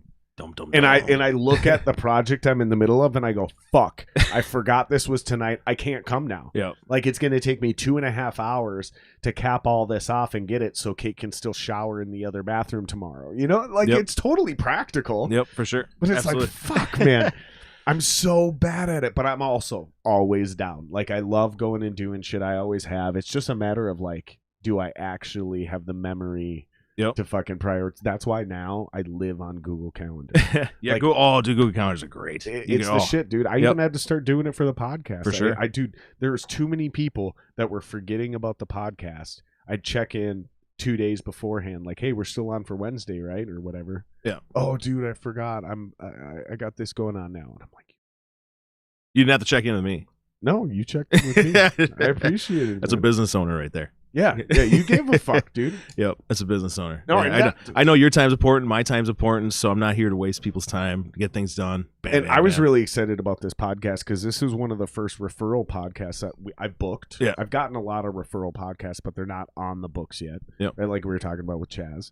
And you were super pumped to do it, and you followed up with me, and it was like, it's cool. I got a little different story than most of the other people. You know, because most people come from around here, and I had to come from out of town, make my way down here. You know, I had Robin from Tepetracy on the podcast. Oh, did you? The drummer. Cool. Yep, for sure. He was on a few episodes ago. So, yep, those guys all know me from up north. You know what's cool is when we moved down to the cities, we didn't have like people were starting to get to know us, but I needed to do something creative to bring people to us. So what's the best way to bring people to you? Well, you throw a massive fucking party. Right. So I started renting out venues like big fucking places like the Armory in West St. Paul. I rented out the Armory in West St. Paul and I bought 20 kegers of beer. Nice. And I threw a big party and I made little flyers. I went to Ozfest or an Xfest, whatever was going on the weekend before, and I passed them out to fucking everybody. Nice. And you know how many people we drew into that Armory that will hold 2,500 people legally? We brought in 2,000 people into that fucking place. Nice. This is for a 20 kegger. So you know what I'm saying?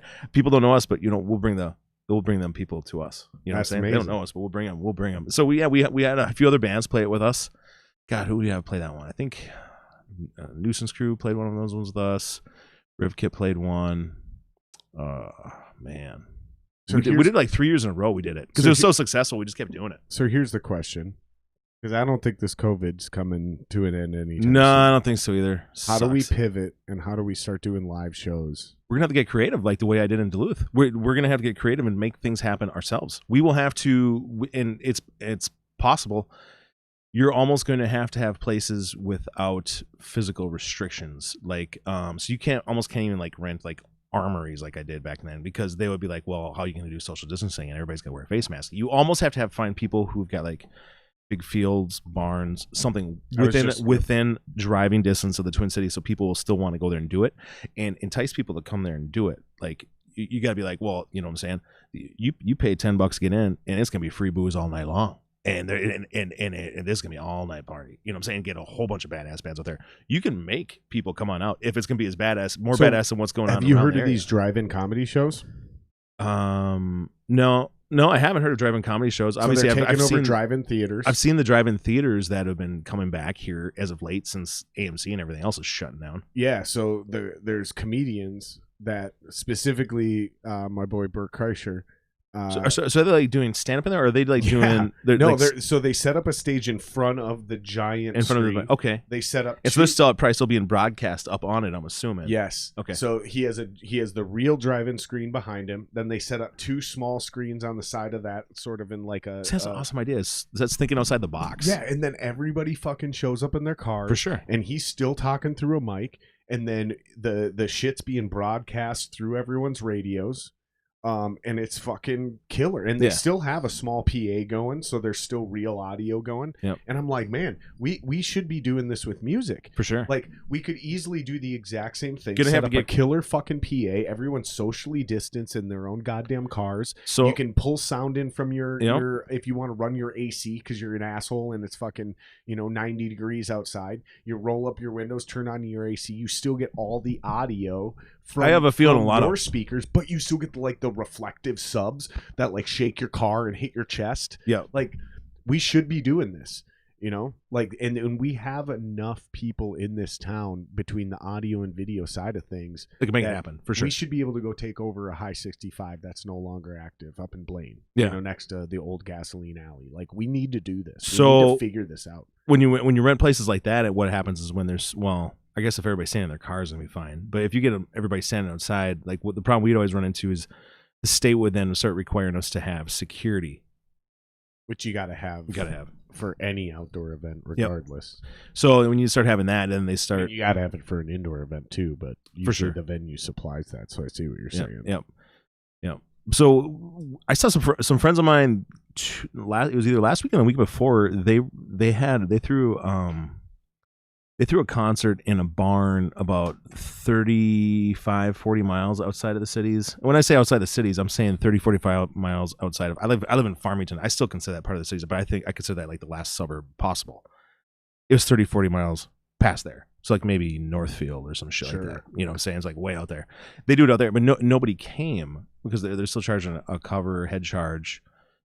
Like $10 per person. Well, and people are still sketched out about just going to anywhere where there's a large group of people. But if you entice people to come, people will come. That's why I think you got to entice people, dude. That's why I'm thinking the drive-in thing works, because like if you think about it, when you go to a drive-in theater, right, you have all the cultural, and maybe, dude, there might be people listening to this right now that are a little young, and they don't understand what we're talking about right now. So at a drive-in theater, there used to be a culture where literally you drive up in your car. If you're in a truck, you would back it up, right? You'd sit in the box of your truck. You'd have like a couple lawn chairs. You'd have a cooler full of beer. You'd be able to smoke cigarettes. Fucking people would be doing mushrooms and shit. And it was like a concert vibe, but you'd be there to see a movie. Yep.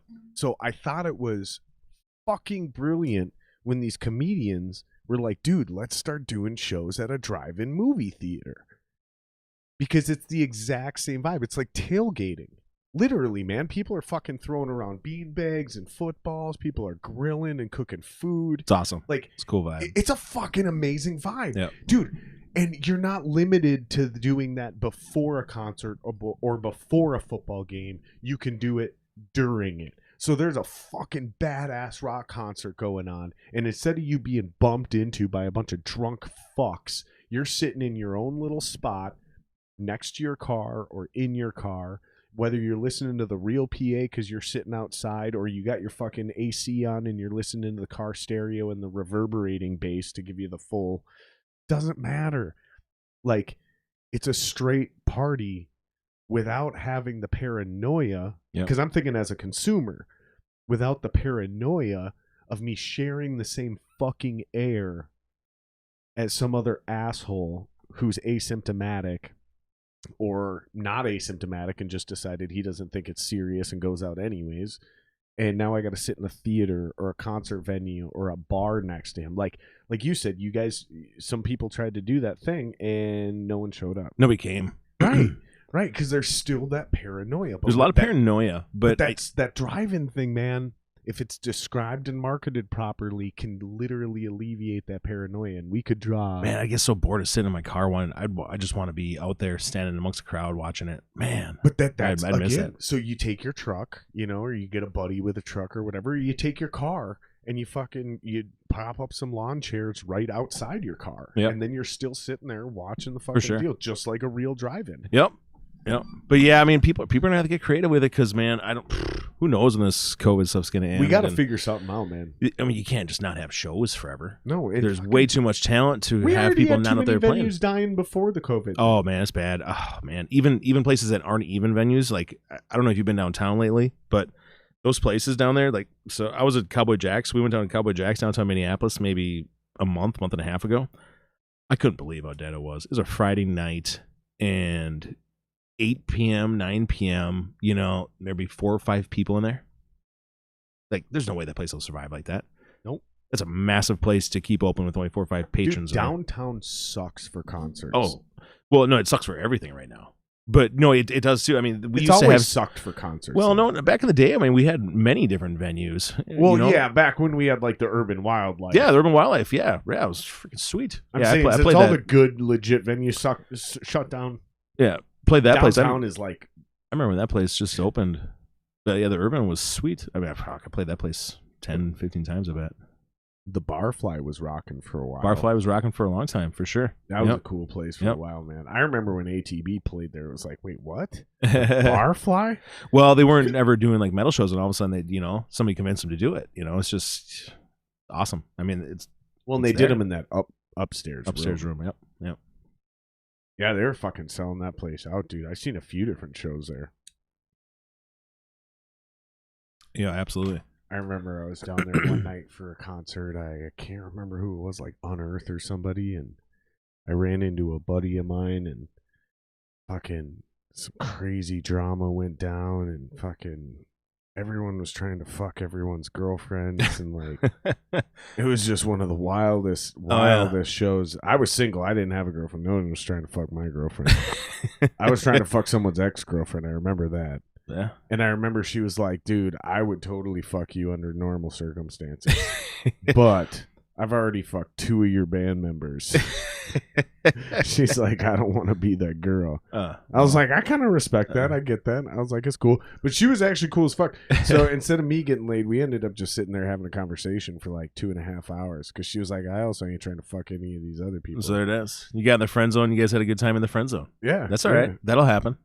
Nothing wrong with that. She was totally going to fuck me, though. God, I miss being young. Oh, man. And and just like the 20s were great. Having zero cares. It didn't care. Yeah, absolutely, dude. It was like, no it fucks didn't matter. Yeah, I was like, who gives a fuck? Like, I'll just stay out till 3 a.m. tonight. Yeah, it don't matter. Now it's like, fuck, man, I got so many responsibilities, and I don't regret accepting these responsibilities, but man. Yeah, the 20s are great like that. I gotta say though, I did get virtually 100% of that out of my system. You know what I mean? You know what I'm talking about? Yep, I know exactly what you're talking about. I think I'm pretty sure that's 100% of the reason that my marriage is going so well. That's good. It's because I really don't actually crave it, but what I miss is the ability to not give a fuck. Yeah. You know what I mean? Yeah. Well, now you're married, you got to give a fuck. Exactly, and I own a home, and we got all these fucking you get responsibilities. Dogs. The dogs. So how many dogs you got? So for real, 4. 4? Which is we have mom and dad, and we're keeping one of the girls and one of the boys from this last litter. Okay. But we still have 3 puppies that we have to rehome. So 7 total. 7 total right now. But 4 are ours. And 3 we're just waiting for the right homes because it's not even about the money anymore. Yep. Like, we just got to wait till we find the right people with the right lifestyles that are looking for a dog. For sure. Because we've had plenty of people come try to get a dog. Yeah, it But gotta be it's the right like- situation for them. You don't want that Yeah. dog to have a bad life, you know? The biggest thing is like they want this dog, but this is the right dog. Yeah. And they're like, yeah, but I want that one. And we're like, no. Like, you're going to return this dog in 2 weeks. For sure. Because that dog's going to fucking drive you nuts. Yeah. I got 3 beagles. So great. 3 beagles. 3 beagles. Yeah. 3 beagles. Great, lovely little dogs, but very, loud. very similar to my dogs. Yep. Cheweenies. Yep. Very similar. Oh yeah, hyperactive, man. Yep. Yeah, your dog was very excited to see me when he came through the door. I gave him a little bit of attention, and he wouldn't leave me alone. The He's skinny like- one? Yeah, the skinny little one. Yeah. Oh, that's Yoshi. Yeah, he was just running around behind me. Like, hey, He come is back, a- man, come back. He is a goofy fucking dog, man. I mean, don't get me wrong. I love him, but he is a weird fucking dog. He hated all men until Kevin moved in. All right. And now he just loves all people. Huh. Like all people, he's like, and it might be more because I started the podcast and we've been having more people over, and not by design, but most of the guests have been men. Yeah. Right. So like he's just like met more and more dudes. For sure, that he's are- getting more comfortable with it. yeah, that are Yep. cool with him too, and they're like, "Oh, this little motherfucker's cute," and they'll like pick him up and like, pet him and shit, and he's like, "Oh, wait a minute, oh, okay, dudes are cool too." Yep, dogs are good like that for sure. Yep, They're they're so definitely good fucking like that. goofy. All right, let's make sure we get back to this this music thing, because that's where our real common ground is. Yep. And then there's some other shit I want to talk to you about too, some more lighthearted shit. But okay, so you're concentrating on your company for a long time. You took a huge hiatus from music. Yep. And Deratio's the first time you're jumping back in? Yeah. Yep. No shit. Yep. So when did you meet and become friends with Greg then? Because that's who you're in this. Greg Moog, guys, been on the podcast twice. If you're interested in what we're talking about, look at the last episode Greg was on. We talked about him starting this band. Yep. We talked about the name of the band and all that, so we're not going to rehash that. But so when did you meet him and become friends with him? I've known Greg since I was about 21. Did you meet him in Collections? No. I met him in the scene. First met him at one of those. Is that how you got into Collections? Yeah, I first met him at one of those 20 keggers I was telling you about that I was throwing. So he made it down to one of those big ass fucking parties I was doing. I was drawing everybody out of the city to come and check us out. You know, basically is what it was. And I got him to come down. Yeah, he came down there, and that's where I first met him. And then I saw him, met him again, and like in like West Vermont show. And then our bands played some shows together. And then we just kind of, our band just did some trade show trading. Gotcha. Down the Okay. road. So. And We ended up playing a good, 10, 15 shows together throughout the. And so is it just For the years. coincidence that you guys ended up starting Yeah. this band together? Well, there was coincidence that we ended up working in Collections together. We ended up running into each other in Collections, and then we started chit chatting. That was in my late 20s. I was like 27, so I had just gotten out of dwelling at that time.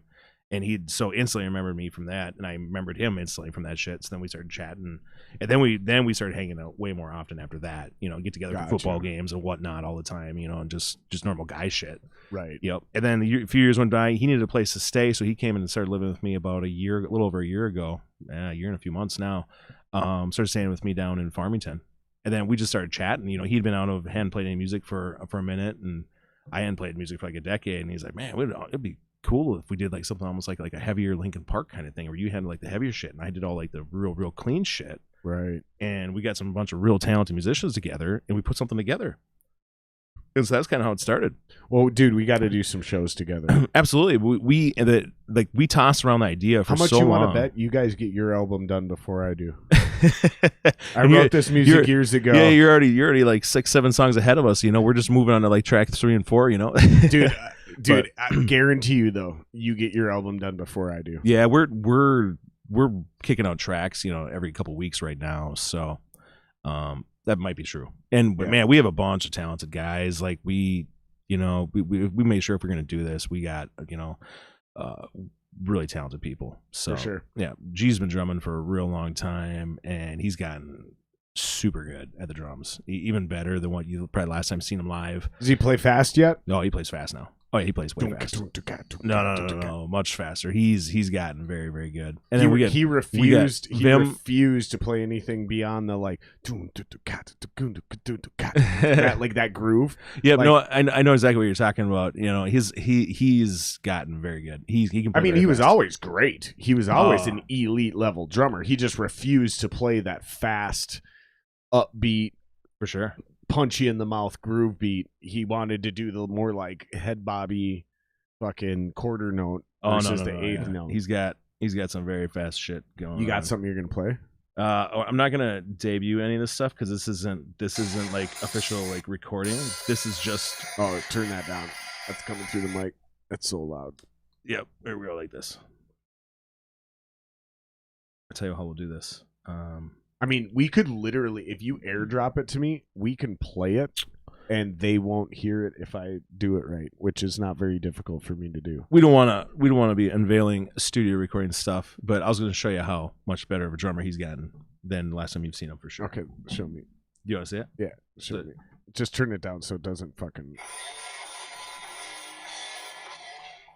All right, yeah, just let me see it.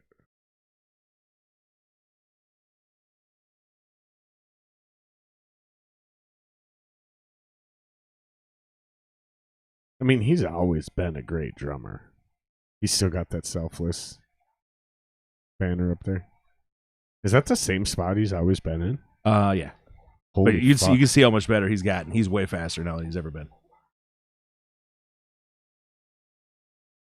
He is hitting the snare harder. Oh yeah, for sure. That was always the big thing with him. Is people that was the biggest thing I ever heard people criticize him about was two things. He refused to play the upbeat, and he didn't hit the snare very hard. Yeah. And I always found that kind of an arbitrary criticism. You can be only an okay drummer, but as long as you hit the shit out of that stuff, it'll sound very fucking punchy and very, very, very good. But you don't always have to hit it hard too. Like once I got into drumming, that criticism of him mattered to me less and less, because the more I understood about drumming, I understood more and more about the way he was thinking and what he was trying to do with his drumming. Yeah. So it was like, I don't know, when I first heard those criticisms, because I was in a band with him for a very short period of time. Oh really? I guess I didn't know. So it was a hilarious story. It's not a good story. It's hilarious though. But he joined my band 7 months of nothing, and then within 2 months they kicked me out of my own band. Okay. And stole half my songs. For real. So what were you doing? Were you drums, or were you singing, or I wrote all the music. Okay. In high school, I wrote all the music except 2 songs. The two latest songs we wrote as a full band. But I wrote all the music, drums, guitar, everything. And then I also wrote the vocals, and on stage I was singing. And then G joined the band, and it was just that classic old school band drama. Okay. And basically they kicked me out of the band. They formed a new version of it and took some of our songs and formed a band called My Tierra. Okay, I know My Tierra. Yep. I know. Yep. And they were a pretty good band, man. They didn't last long. And then that's when I ended up in Solace and Ashes. And, okay. You know, they never really did anything after that. All the members of the band never really ended. I mean, G's really the only one still doing shit. Yeah, out of that whole crew. He still does the Selfless thing. Obviously, you know, he's got a Pearl Jam cover band. He does too, just for the fun of it. And then Dared Show. But yeah, dude, him and I are the only ones from 7 months of nothing still doing music. Everybody else is like. So we living normal lives. We got a rhythm guitar player named Juan who is just awesome. He's just got such fucking badass grooves. And then we got a lead guy named Vim, and this guy can fucking rip guitar like you wouldn't believe. Like Dalton can. Oh yeah, like that shit I was playing you before. Man. Yeah, he's fucking good. He's so good. And those two guys together just tear it up. And then me and Moog are doing the dual vocals. So I'm handling the real heavy shit and mixing it up, and then he's handling the singing clean stuff and laying down the hooks and stuff like that. We got a real good bass player, and we got G laying down the beats. But the shit's sounding really awesome so far, man. It's coming out really good. We got to do a show together, dude. It's absolutely, that's gonna happen for sure. Because Greg and I have done shows together in multiple bands now. He was always in Black Flood, but I mean, fuck, I think I played with Black Flood when I was in 7 months. I think I played with Black Flood when I was in Solace. I know I played with Black Flood when I was in DE. And I know I played with Black Flood with the Tyrants. Okay. It's wild because like we only recently became friends in the last 2-3 years, but we've known each other and played shows with each other for 15 Oh 20, man, 20 years almost. yeah, you're gonna have It's to, if you ever get a Sunday off from doing all your stuff and you just want to come get day drunk with the boys and watch a day of football. I'll do it. Yeah, I'll do it. I might have to. Gonna have to give you a 2-hour reminder right before the football game start. No, but what is going to have to happen is you're in Farmington. It's actually not far from here. You shoot over to 77 and just straight down, man. How long does it take? 35 minutes? 45 minutes. See, here's the issue, is if I go down there, I'm going to want to get there early, like 10:30, 11, right? Yeah, like, I got a huge house. Plenty of places to crash. Just like pregame, fucking eat some food, drink some coffee, fucking have a bloody. Yep. Like you said, like we're going to get day drunk. Oh, we're going to get day drunk for sure. And then I'm going to be so buzzed up I can't drive home. So I'm going to have to, the only issue is I have to coordinate with my wife to come get me. Yeah. And she hates doing that shit. So for sure. She's like, listen, you go do whatever you want. Just don't make me have to fucking be here. You could crash there and take off the next morning if you want. I mean, I got a 4,000 square foot house, so there's plenty of room. There's probably, let me tell you, there's 1, 2, 3, 4, 5 living rooms in that place. Jesus Christ, dude. One thing we're thinking about doing is doing a watch party down here. We're doing a live podcast. We're watching the let me ask you, what football team do you root for? I'm a Vikings fan. Okay. Vikings. So I bleed purple. So win or lose, I still watch and I still care and I still enjoy it. From collections, do you know Anwar Anfield? Who? Anwar Anfield? I don't think so. He's actually been on the podcast. Greg knows him quite well, actually. They met in collections and then they did some fantasy Did he work at stuff. FRS? No, he's pretty much always been an Allied guy. Allied guy? Okay. Now is it, I-Core or some shit? I-Core? No, it's I-Core, yeah. But no, I wouldn't be familiar with that guy because our paths probably went to our cross unless, we all were getting together like at a bar or something, you know what I'm saying? Because a lot of collection agency guys get together at the month close, everybody's get together having a bunch of drinks. Exactly. And then I was talking to Greg and I've been talking to Anwar about this for a while. We've been talking about doing a watch party and I'm thinking what we should try to do is get Greg, you, and Anwar down here and we watch the Bears-Vikings game. Oh, that'd be a good one. For sure.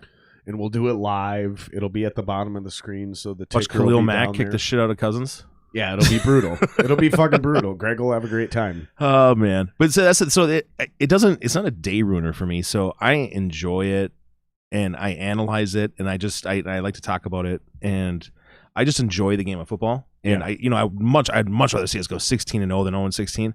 But win or lose, I still enjoy it. I still watch it. I don't just be like, oh no, I'm not watching them anymore. They're losing. So I'm not like that kind of fan at all. I enjoy it from. Yeah, I definitely will pull my support if I don't agree with the way the team's running. But I still watch the games. Like, I thought it was I think it was a great move to put Justin Jefferson as the number 2 last weekend. Yeah. As it opened up the offense. Fucking absolutely. Opened up the offense. So no longer people just be double teaming Thielen.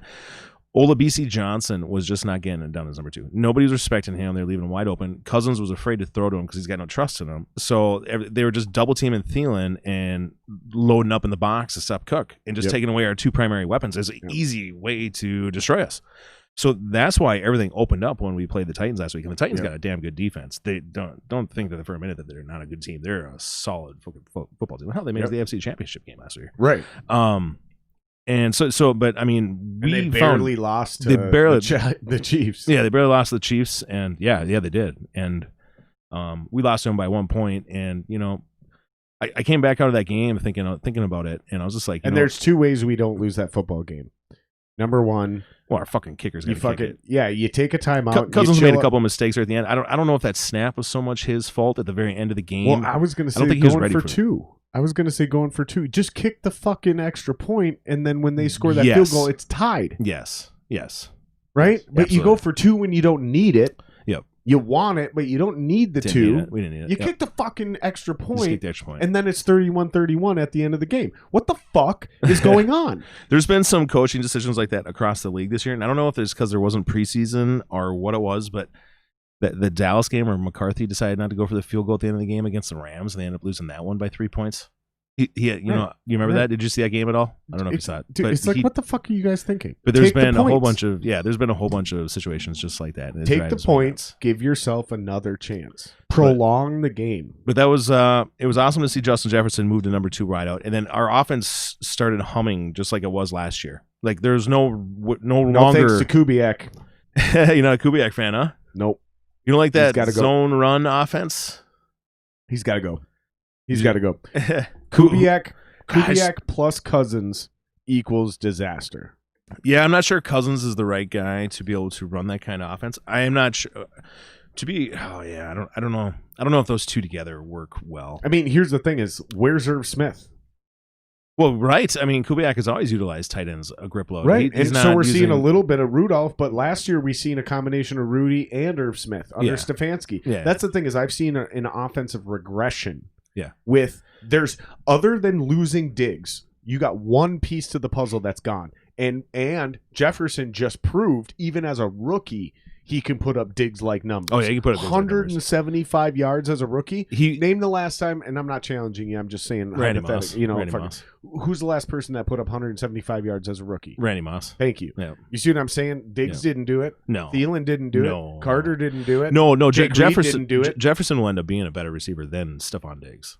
Guaranteed. Yeah, he's got much better Guaranteed. hands. Guaranteed. And he's got the height advantage. You know, I mean, he's they're taller. the same height. His wingspan. They're the same height. He's got a long. They're both 6'1". Fuck, he looks like he's so much taller than him. But it must be his wingspan. Because I mean, his I know what you mean though, arms- because Mahomes doesn't look 6'3". no, he doesn't at all. No, but like when I look when at I found out Jefferson- Mahomes was 6'3", my jaw dropped. I was like, "What?" But I see Jefferson's hands when he reaches for that ball. He must have a long wingspan because he was just outreaching defenders like all around. And look how good he looked against Malcolm Butler. Oh yeah, he looks super. One good of the against- best corners in yeah. the league. Yeah. And there was one time Malcolm Butler made him look stupid, and every other time it was like those two are equal right now. Yeah. Dude, to have a rookie receiver do that well with zero proper offseason, with zero preseason in the third game of the That's season. impressive. It's impressive.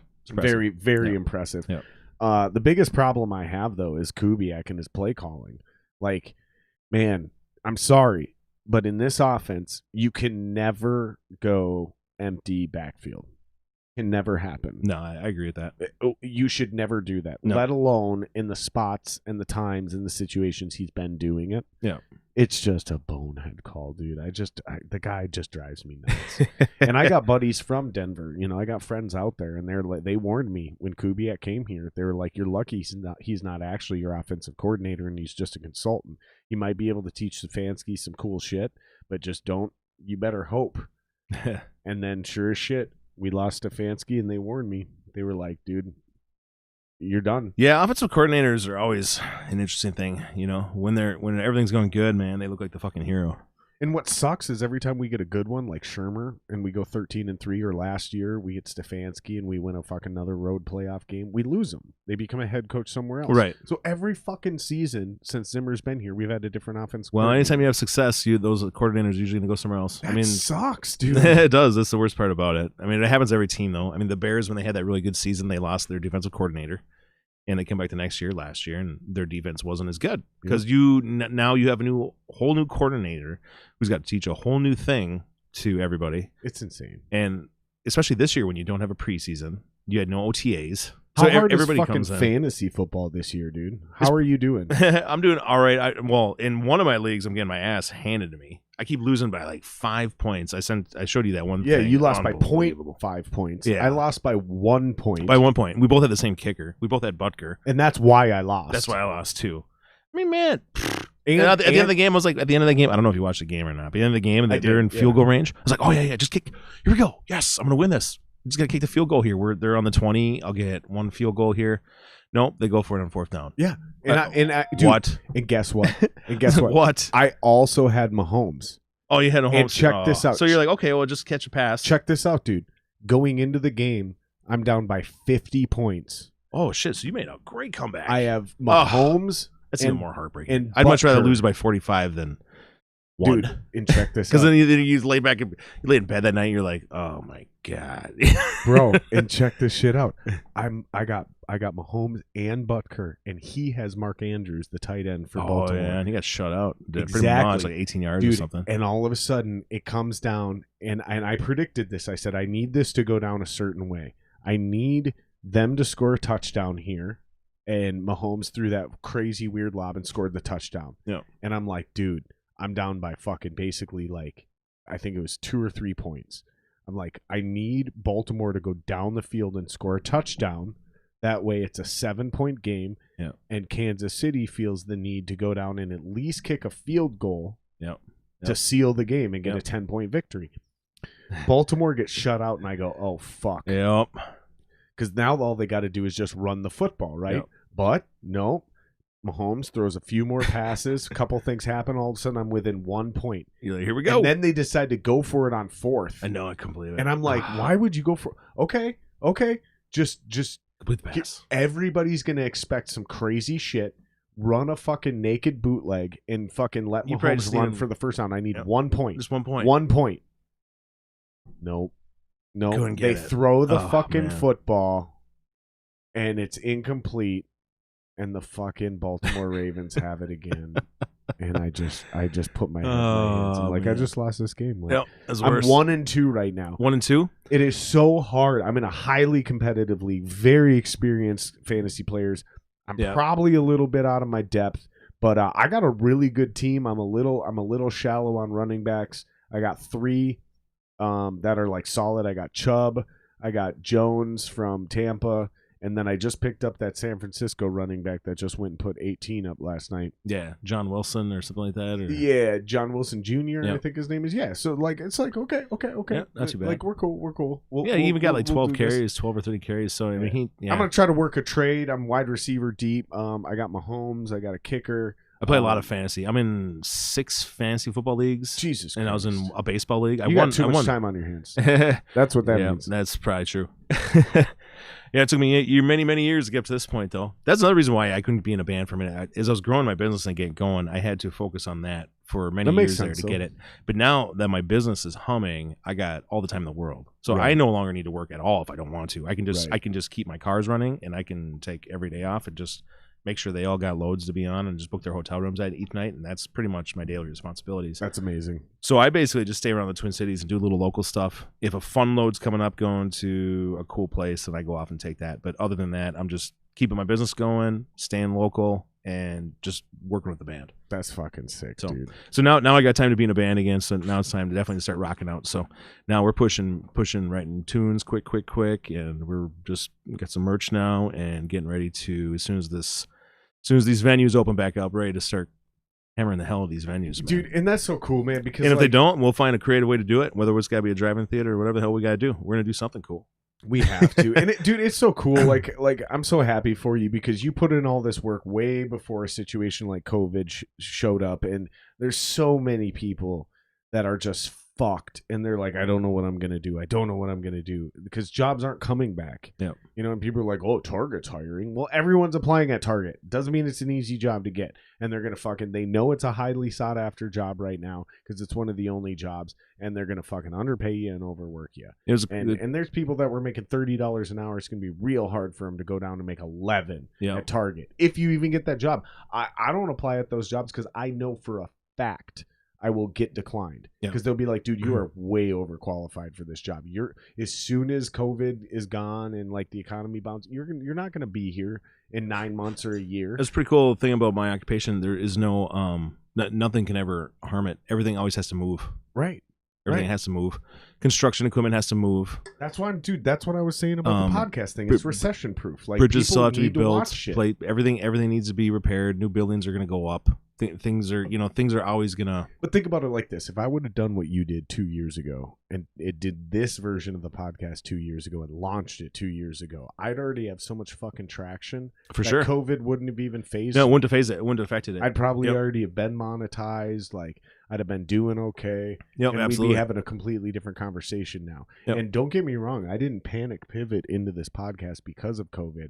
I looked at COVID when it showed up as an opportunity. For sure. I said, you get more time on your hands. I'm going to have, for the first time in my life, I'm going to have 3 to 4 months of the rarest combination on the planet, time and money. Yep. That is never going to happen to me again. No, probably not.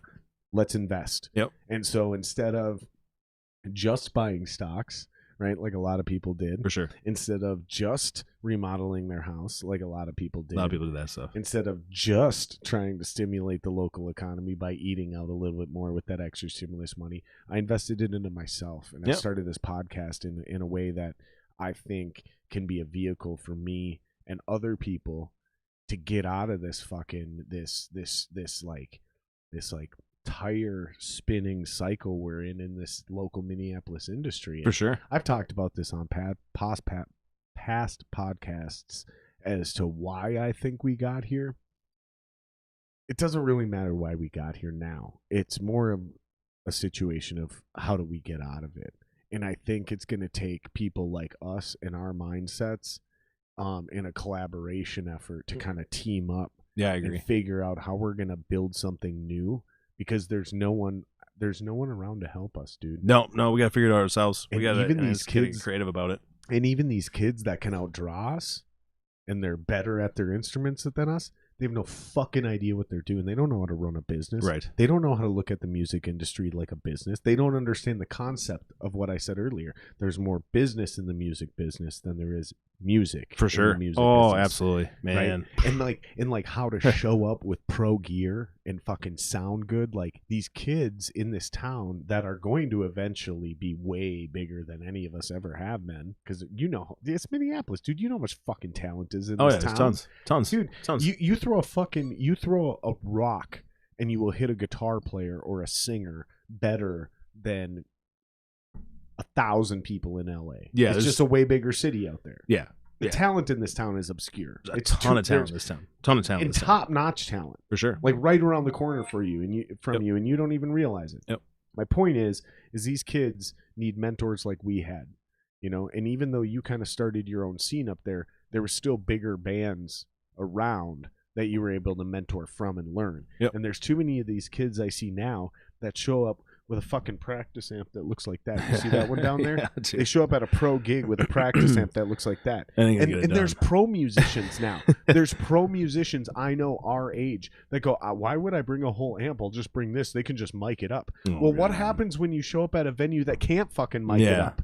Right? You're not filling out the room now. Now nobody can hear your guitar and the band sounds like shit. That's why we have 120 watt guitar rigs. That's why we have 300 amp. You gotta have that stuff sometimes. You gotta have that stuff sometimes, dude. Man. And even if they play are coffee mic shops it up, and record you still stores. sound better. You know what I mean? Yep. Like, okay, fine. They do have the PA, but my fucking 120 watt PV 150 is 5150 is gonna sound dramatically better than your fucking 5 watt whatever the fuck you got. I don't give a fuck. Yep. Like, for sure. We gotta figure out a way, and I think now is the time for us as an industry and as a scene for us to start doing more Zoom meetings, having these discussions on like podcasts like this, and start formulating a real game plan. So when COVID lifts, motherfuckers that put in the work are gonna shine. Yep. How many musicians do you know right now that are just on pause? Oh, so many, dude. All of them. Not literally all of them, but no, you guys know there's what I mean. like one or two who are going out to the States that have things open or trying to play shows there, like Cold Kingdom. Or even the bands. Cold Kingdom's going down to Iowa, playing shows in Iowa. Or even the By bands, Bess though, and that aren't Minnesota. even writing or rehearsing right now. But yeah, that too. I mean, yeah, across the board. But I mean, you everything is stuck in hiatus in Minnesota. You can't play a show here at all. So fine. You're stuck. Then be productive about it. Yep. Write more music. So just write more music. Start shooting a music video. Use this time to be creative in other outlets with your band. You Get know your what I'm saying? website redesigned. Yep. Fucking all that whatever, stuff. man. All that stuff. Figure it out. So when dude. things open up, that you don't even have to worry about that other stuff because you took advantage of the time that you had during the COVID. Right, dude. And again, like we talked about earlier, this isn't fucking rocket science. It seems like common sense, but it's shocking how many people aren't doing anything right now. It is. It's crazy. Everybody's on pause. Everybody's got an excuse. The biggest thing that bothers me is when people go, I'm busy. I'm so busy right now. It's like, no, you're not. No. You were way busier 9 months ago, and you were doing more. Yep. Like, the only people that have an excuse right now are people that are still working full-time, and they have to do their own fucking kids' schooling shit. Oh yeah, those right? people got a lot on their table. And they're still doing music. Yep. Like, those are the only people, because they actually did get something added to their plate. Yeah, per the COVID. parents definitely got something added to their table. Yeah, that's You what know. I'm saying. But the rest of Homeschooling us, and stuff. I didn't know how you do that, dude, man. but there's so many of us, brother, that don't have kids. Right. And their band's not performing out, and I know they're laid off. And I'm like, hey man, let's fucking do this, and this, whatever. Whether it's come on the podcast or fucking let's jam or let's. They're like, oh, dude, I'm so busy. It's like, no, you're not, dude. Yeah. You're a lazy fuck right now. You're doing nothing. You're sitting at home collecting unemployment, just like the rest of us, and you're not doing anything productive. You don't. I know you. You live in an apartment. It's not like you can even say I'm remodeling my house or fucking. You know what I mean? Yeah. Like, dude, get you ain't doing anything out of here, dude. The bullshit. Yep. And it just it saddens me, man. And I feel pretty lucky because like the first couple months were pretty brutal for the project that I'm doing, right? For my shit. Well, for sure, you got to but get it off the ground, man. And my guys they're over it. They're like, all right, man, it's time. Yeah. Like let's start putting in work. They're getting somebody adds something to a demo and somebody's like inspired and they're like, oh, that's really cool. Let me fucking do this. And all of a sudden we get this great sounding demo. That thing sounded great. And it's like it's just a demo. It's not even mixed or mastered properly, but it sounds like a real band all of a sudden good. Versus the demo. And because I played you one of those demos, yeah, right? there's and it's much difference. Yeah, they don't sound good, but the music's there, and guys are like, okay, let's do this, and then all of a sudden, like fucking 3 months later, we got this one demo that's like, this shit sounds amazing. Everyone's suddenly motivated now, for sure. We're actually making progress. Absolutely. I love it, man. I feel very fortunate, dude, because it's tough being in a band. I don't think a lot of people understand this, you know? No, they don't, man. It's a lot of work. It's like being married to 4 other dudes. Yep, for sure. You know? And you gotta make schedules work, and there's so many moving parts. And you're completely dependent on them doing their job in order for you to move forward with yours. Yep. It's a whole team effort. It's a whole team effort. Ride, dude. Yep. Well, listen, man, we've been running over 2 hours. Shit, we got no 2 way. hours and 20 minutes. I know, it feels like we've been here about half hour, 45 minutes, man. Hey, I'm It curious, flies real by. quick, what's the guitar in the case? Nothing. Nothing? Nothing. It's just a shitty guitar, but I have the Dave Matthews thing, and so I put that in front of it because I think it looks cool. Let's see. So there's no connection. That's just a guitar in a case. There's nothing. Correct. Okay. But I am gonna give that case to somebody who agreed to come on the podcast. I can't drop his name yet. Yeah, that's cool. But he's going to come on the podcast. He's got a 1951 Nocaster. Yeah, that'd be sweet. I mean, his guitar is more deserving of the case, probably at this point. Yeah.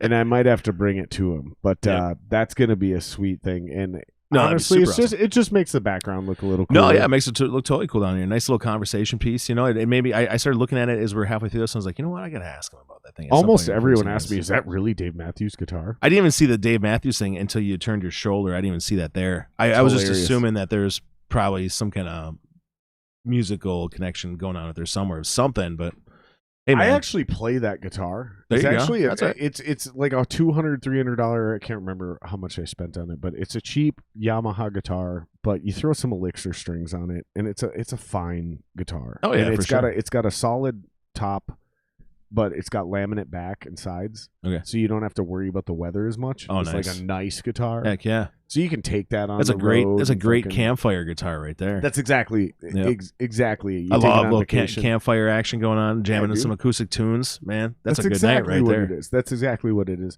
In fact, I'm about to swap that guitar out with something that's a little older and cooler looking. I got it upstairs right now. I got a bunch of fucking guitars I play and don't play. And I don't know. Well, I'm already thinking about rearranging the podcast setup. But hell yeah, man. This has been fun, dude. I'm this has kind been of fun. neurotic about it, so we'll see what happens. I appreciate you bringing me down here. Thank you for doing this. This was a fucking blast. On closing, if anybody wants any Darrett Show merchandise, make sure you guys hit me up. Yeah, it's all for sale. And lots of stuff. Hit him up directly because they don't have everything set up yet. They just started this band.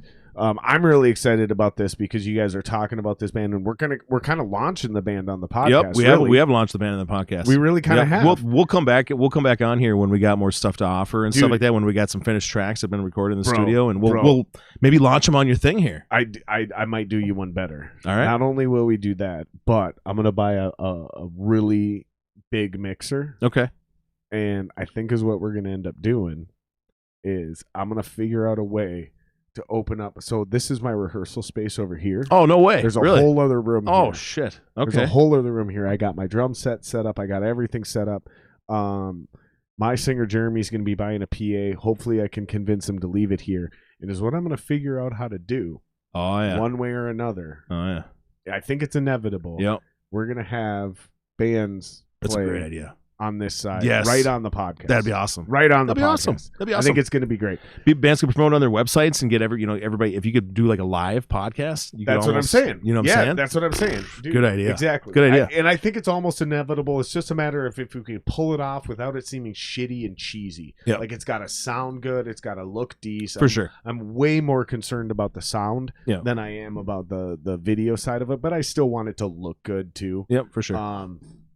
It might be way down the road because for all I know, after I look into it, I might need another $5-10 in order to do it right. You know what I mean? Yep, for sure. But no, dude, I think it's gonna be cool, man. I think we're gonna get there. It's just gonna take a matter of time.